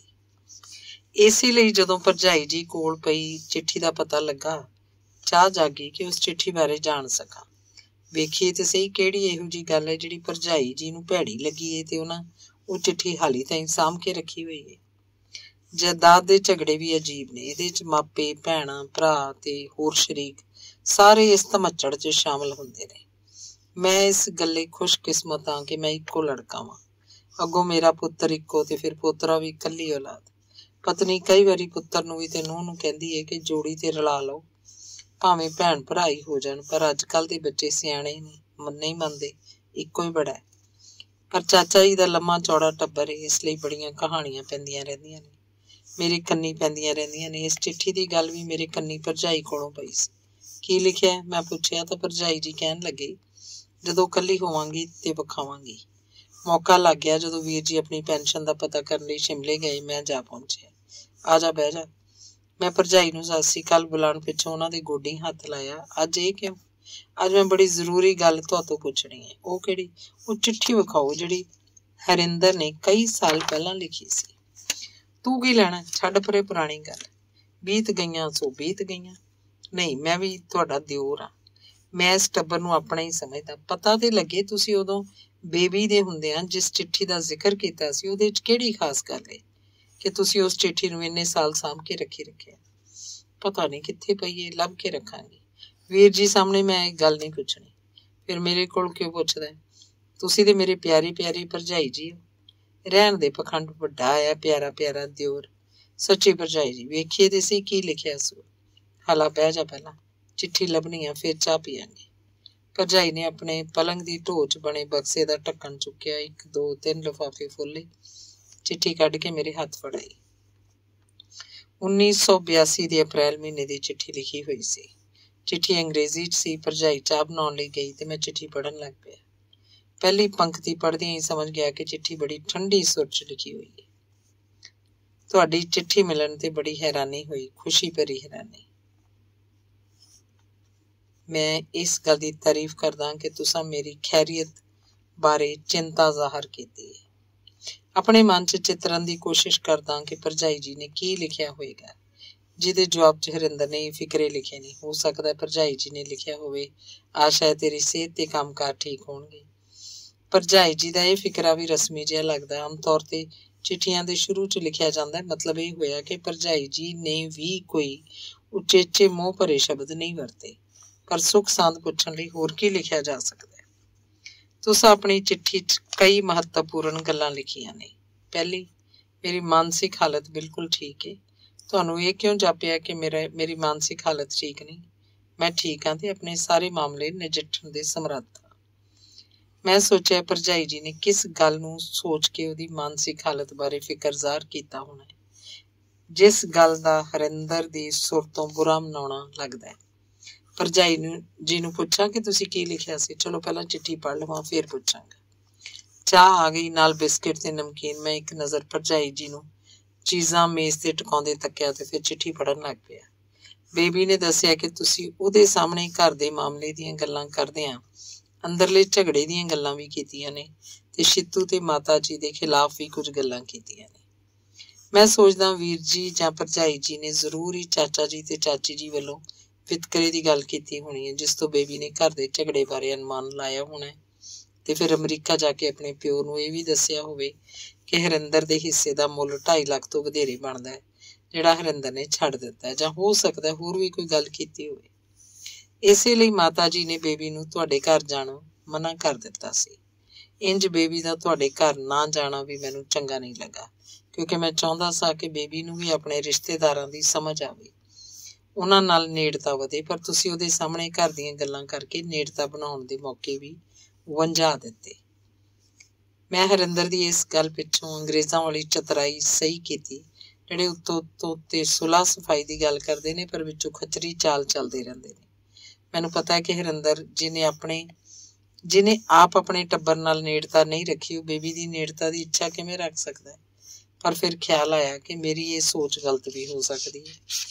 ਅੱਗੋਂ ਜਿਹੜੀ ਗੱਲ ਉਹਨੇ ਲਿਖੀ ਉਹ ਹੋਰ ਵੀ ਹੈਰਾਨ ਕਰਨ ਵਾਲੀ ਸੀ, ਕਿਉਂਕਿ ਉਹਨੇ ਵੀਰ ਜੀ ਤੇ ਭਰਜਾਈ ਜੀ ਤੇ ਦੋਸ਼ ਲਾਇਆ ਸੀ ਕਿ ਤੁਸੀਂ ਆਪਣੇ ਤੇ ਮਾਤਾ ਜੀ ਦੇ ਪਰਿਵਾਰ ਵਿੱਚ ਦੁਫੇੜ ਪਾਉਣ ਦੀ ਕੋਸ਼ਿਸ਼ ਕੀਤੀ ਹੈ, ਇੱਕ ਕੰਧ ਪਾਉਣ ਦੀ ਕੋਸ਼ਿਸ਼ ਕੀਤੀ ਹੈ। ਕਿੰਨਾ ਵੱਡਾ ਇਲਜ਼ਾਮ ਹੈ।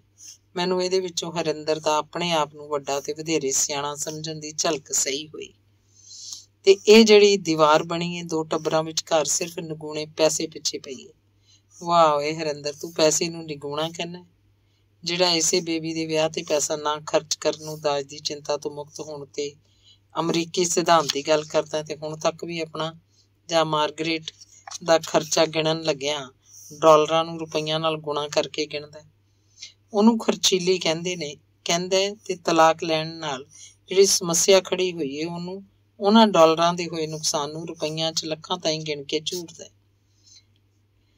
ਮੈਨੂੰ ਇੱਥੇ ਤੁਹਾਡੀ ਦੂਰ ਬੈਠੇ ਨੂੰ ਪਰਿਵਾਰ ਦੀ ਸਾਂਝ ਦਾ ਮੁੱਲ ਤੁਹਾਡੇ ਨਾਲੋਂ ਬਾਹਲਾ ਸਮਝ ਆ ਸਕਦਾ। ਭਾਵੇਂ ਕੋਈ ਵੀ ਇਸ ਦੁਨੀਆ 'ਚ ਸੰਪੂਰਨ ਨਹੀਂ ਹੋ ਸਕਦਾ, ਪਰ ਤੁਹਾਡੀ ਦੋਹਾਂ ਦੀ ਨੌਕਰੀ ਹੈ, ਆਮਦਨ ਹੈ, ਜਿਸ ਕਰਕੇ ਮਾਤਾ ਜੀ ਤੇ ਸ਼ਿੱਤੂ ਤੇ ਉਸ ਵੇਲੇ ਦਬਾਅ ਪਾਉਣਾ ਠੀਕ ਨਹੀਂ ਸੀ, ਜਦਕਿ ਉਹ ਪਿਤਾ ਜੀ ਦੇ ਗੁਜ਼ਰਨ ਕਰਕੇ ਸੰਕਟ 'ਚੋਂ ਲੰਘ ਰਿਹਾ ਸੀ। ਗੱਲਾਂ ਤੇ ਹਰਿੰਦਰ ਦੀਆਂ ਬੜੀਆਂ ਸਿਆਣੀਆਂ ਨੇ, ਪਰ ਇਹਨਾਂ ਵਿੱਚੋਂ ਵੀਰ ਜੀ ਤਾਈਂ ਉਹਦੀ ਵਿਰੋਧਤਾ ਝਲਕਦੀ ਸੀ। ਸ਼ਾਇਦ ਇਹ ਵਿਰੋਧਤਾ ਉਦੋਂ ਦੀ ਟੁਰੀ ਆਉਂਦੀ ਸੀ ਜਦੋਂ ਦਾ ਹਰਿੰਦਰ ਵੀਰ ਜੀ ਨਾਲ ਸੋਲਨ ਗਿਆ ਸੀ। ਭਾਵੇਂ ਭਰਜਾਈ ਜੀ ਨੇ ਆਪਣੇ ਵੱਲੋਂ ਉਹਦੀ ਪੂਰੀ ਸੇਵਾ ਕੀਤੀ ਸੀ, ਪਰ ਪਤਾ ਨਹੀਂ ਚਾਚੀ ਜੀ ਦੇ ਮਨ ਦੀ ਵਿਰੋਧਤਾ ਕਰਕੇ ਹਰਿੰਦਰ ਨੇ ਚਾਚੀ ਜੀ ਤੇ ਆਪਣੀਆਂ ਭੈਣਾਂ ਨਾਲ ਉਹੀ ਗੱਲਾਂ ਕੀਤੀਆਂ ਸਨ ਜਿਹੜੀਆਂ ਵੀਰ ਜੀ ਵਿਰੁੱਧ ਸੋਚੀਆਂ ਜਾ ਸਕਦੀਆਂ ਸਨ। ਚਾਚੀ ਜੀ ਨੇ ਪੁੱਛਿਆ, ਤੈਨੂੰ 2 ਵੇਲੇ ਦੁੱਧ ਦਿੰਦੇ ਸਨ ਜਾਂ ਤੇਰੇ ਲਈ ਉਚੇਚੇ ਫਲ ਫਰੂਟ ਲਿਆਉਂਦੇ ਸਨ? ਤੈਨੂੰ ਕੱਲਿਆਂ ਘਰ ਛੱਡ ਕੇ ਤੇ ਸੈਰ ਨਹੀਂ ਸਨ ਨਿਕਲ ਜਾਂਦੇ? ਹਰਿੰਦਰ ਨੇ ਅੱਗੋਂ ਗੋਲ-ਮੋਲ ਜਿਹੇ ਜਵਾਬ ਦਿੱਤੇ ਸਨ, ਜਿਨ੍ਹਾਂ ਸਦਕਾ ਚਾਚੀ ਜੀ ਦੇ ਮਨ 'ਚ ਪਹਿਲੇ ਵਰਗੀ ਗੱਲ ਹੀ ਬਣੀ ਰਹੀ ਤੇ ਹੁਣ ਵੀ ਉਹਦੀਆਂ ਸਿਆਣੀਆਂ ਗੱਲਾਂ ਵਿੱਚੋਂ ਮੈਨੂੰ ਉਹੀ ਭਾਵ ਸਹੀ ਹੋਇਆ ਸੀ। ਨੌਕਰੀ ਛੁੱਟੀ ਹੋਣ ਕਰਕੇ ਤੇ ਆਪਣੀ ਕੰਪਨੀ ਦੇ ਫੇਲ ਹੋ ਜਾਣ ਕਰਕੇ ਮੇਰੀ ਮਾਲੀ ਹਾਲਤ ਖਰਾਬ ਹੀ ਹੈ। ਉਂਝ ਤੇ ਸਾਰੀ ਦੁਨੀਆ ਵਿੱਚ ਹੀ ਮੰਦੀ ਚੱਲ ਰਹੀ ਹੈ, ਪਰ ਮੇਰੇ ਵਰਗਿਆਂ ਦੀ ਹਾਲਤ ਹੋਰ ਵੀ ਮਾੜੀ ਹੈ। ਕਰਜ਼ੇ ਦਾ ਸੂਦ ਹੀ ਬੜਾ ਪੈ ਗਿਆ। ਭਾਵੇਂ ਹਿੰਦੁਸਤਾਨ ਨਾਲੋਂ ਇੱਥੇ ਸੂਦ ਘੱਟ ਹੈ, ਪਰ ਫਿਰ ਵੀ ਮੇਰੇ ਲਈ ਇਹ ਸਾਰਾ ਕੁਝ ਬੜਾ ਔਖਾ ਸੀ। ਐਤਕੀ ਮੈਂ ਸਾਰੇ ਪਰਿਵਾਰ ਨੂੰ ਨਵੇਂ ਸਾਲ ਦਾ ਇੱਕੋ ਕਾਰਡ ਭੇਜਿਆ ਸੀ, ਕਿਉਂਕਿ ਮੈਂ ਸਮਝਦਾ ਸਾਰਿਆਂ ਨੂੰ ਮਿਲ ਜੁਲ ਕੇ ਰਹਿਣਾ ਚਾਹੀਦਾ ਹੈ। ਮੈਨੂੰ ਤੁਸੀਂ ਮੇਰੇ ਦਿਲ ਦੀਆਂ ਪੁੱਛੀਆਂ ਸਨ, ਇਸ ਲਈ ਜੋ ਮੇਰੇ ਦਿਲ 'ਚ ਸੀ ਉਹ ਮੈਂ ਲਿਖ ਭੇਜਿਆ। ਇਹ ਤੋਂ ਪਿੱਛੋਂ ਵੀ ਤੁਸੀਂ ਲਿਖਦੇ ਰਹਿਣਾ। ਪੜ੍ਹਦਾ ਰੁਕ ਗਿਆ। ਇਸ ਗੱਲ ਤੋਂ ਪਤਾ ਲੱਗਾ ਕਿ ਹਰਿੰਦਰ ਨੂੰ ਇਹ ਚਿੱਠੀ ਲਿਖਣ ਲੱਗਿਆ ਇਹ ਵੀ ਪਤਾ ਸੀ ਕਿ ਉਹ ਕੌੜੀ ਚਿੱਠੀ ਪਿਆ ਲਿਖਦਾ ਹੈ, ਇਸੇ ਲਈ ਤੇ ਉਹ ਲਿਖਦਾ ਹੈ ਕਿ ਇਹ ਤੋਂ ਪਿੱਛੋਂ ਵੀ ਤੁਸੀਂ ਲਿਖਦੇ ਰਹਿਣਾ। ਇੰਨਾ ਅਣਜਾਣ ਨਹੀਂ ਕਿ ਆਪਣੇ ਲਿਖੇ ਦੇ ਅੰਦਰਲੇ ਭਾਵ ਨੂੰ ਪਛਾਣ ਨਾ ਸਕਦਾ ਹੋਵੇ। ਚਾਹ ਤੇ ਕਦੋਂ ਦੀ ਮੁੱਕ ਆ ਗਈ ਸੀ। ਭਰਜਾਈ ਜੀ ਭਾਂਡੇ ਚੁੱਕ ਕੇ ਲੈ ਗਏ ਤੇ ਜਾਂਦੀ ਵਾਰੀ ਕਹਿ ਗਏ, ਤੂੰ ਚਿੱਠੀ ਮੁਕਾ ਲੈ, ਮੈਂ ਦਾਲ ਰੱਖ ਆਵਾਂ। ਮੈਨੂੰ ਪਤਾ ਹੈ ਕਿ ਸਾਡੇ ਮਾਤਾ ਪਿਤਾ ਨੇ ਤੁਹਾਡੀ ਬੜੀ ਮਦਦ ਕੀਤੀ ਹੈ। ਜਦੋਂ ਤੁਸੀਂ ਲੁਧਿਆਣੇ ਆਏ ਤਾਂ ਉਹਨਾਂ ਤੁਹਾਨੂੰ ਆਪਣੇ ਘਰ 'ਚ ਰੱਖਿਆ। ਮੈਂ ਸੋਚਿਆ ਇਹ ਖਿਆਲ ਉਹਨੂੰ ਅਮਰੀਕੀ ਰਤਲ ਨੇ ਸੁਝਾਇਆ ਏ, ਨਹੀਂ ਤੇ ਜਦੋਂ ਵੀਰ ਜੀ ਸ਼ਿਮਲਿਓਂ ਲੁਧਿਆਣੇ ਆਏ ਸੀ ਤੇ ਭਰਜਾਈ ਜੀ ਨੂੰ ਵੀ ਸਿੱਧਵਾਂ ਦੇ ਸਕੂਲ 'ਚ ਨੌਕਰੀ ਮਿਲ ਗਈ ਸੀ, ਤੇ ਉਦੋਂ ਚਾਚਾ ਜੀ ਨੇ ਬੜੇ ਮੋਹ ਨਾਲ ਕਿਹਾ ਸੀ, ਘਰੇ ਰਹੋਗੇ, ਹੋਰ ਕਿੱਥੇ ਰਹਿਣਾ ਜੀ, ਇੰਨੇ ਸਾਲਾਂ ਪਿੱਛੋਂ ਤੇ ਤੁਸੀਂ ਘਰ ਆਏ ਹੋ। पर इक्को चौंके दे रहन करके हौली हौली आपस च वखरेवा पै गया ते वीर जी होरी पहला उसे घर च वख हो गए ते फिर चाचा जी दे गुजरन दे पिछों वखरे मकान च चले गए। पर ਇਹ ਤੇ ਗੱਲਾਂ ਵਿੱਚੋਂ ਗੱਲ ਨਿਕਲ ਆਈ ਏ। ਅਮਰੀਕਾ ਬੈਠੇ ਹਰਿੰਦਰ ਨੂੰ ਇਹ ਸਾਰੀਆਂ ਗੱਲਾਂ ਉੱਥੇ ਬੈਠੇ ਨੂੰ ਕੌਣ ਦੱਸਦਾ ਰਿਹਾ? ਕੋਈ ਪਤਾ ਨਹੀਂ ਕਿ ਜਦੋਂ ਚਾਚੀ ਜੀ ਉੱਥੇ ਗਏ ਸਨ ਉੱਥੋਂ ਦੀਆਂ ਗੱਲਾਂ ਨੇ ਜਾਂ ਛੀਤੂ ਤੇ ਉਹਦੀ ਪਤਨੀ ਉੱਥੇ ਗਏ ਨੇ ਉੱਥੋਂ ਦੀਆਂ ਗੱਲਾਂ ਨੇ, ਕੀ ਪਤਾ। ਮੈਂ ਹਾਲੇ ਹਿੰਦੁਸਤਾਨ ਨਹੀਂ ਆ ਸਕਦਾ। ਤੁਸੀਂ ਸੱਦਾ ਦਿੱਤਾ, ਸ਼ੁਕਰੀਆ। ਵੀਰ ਜੀ ਵੱਡੇ ਨੇ, ਉਹਨਾਂ ਨੂੰ ਖਾਨਦਾਨ ਦਾ ਵਡੇਰਾ ਬਣਨਾ ਚਾਹੀਦਾ ਹੈ। ਆਪਸੀ ਝਗੜੇ ਮਿਟਾ ਦੇਣੇ ਚਾਹੀਦੇ ਨੇ। ਮੈਂ ਕਿਸੇ ਦਾ ਪੱਖ ਨਹੀਂ ਲੈਂਦਾ, ਸਿਰਫ ਮਾਤਾ ਜੀ ਦਾ ਪੱਖ ਲੈਣਾ, ਜਿਹੜੇ ਸਾਡੇ ਪਿਤਾ ਦੇ ਗੁਜ਼ਰਨ ਤੋਂ ਪਿੱਛੋਂ ਇੰਨੇ ਕਸ਼ਟਾਂ ਚੋਂ ਲੰਘੇ ਨੇ। ਬਾਲਾਂ ਨੂੰ ਪਿਆਰ, ਬੇਬੀ ਵੱਲੋਂ ਸਤਿਕਾਰ, ਤੁਹਾਡਾ ਹਰਿੰਦਰ। ਚਿੱਠੀ ਤੈਅ ਕਰਕੇ ਮੈਂ ਸਾਹਮਣੇ ਤਪਾਈ ਤੇ ਰੱਖ ਦਿੱਤੀ ਤੇ ਖਿਆਲਾਂ ਵਿੱਚ ਕਈ ਗੱਲਾਂ ਬਾਰੇ ਸੋਚਦਾ ਰਿਹਾ। ਧੰਨਵਾਦ।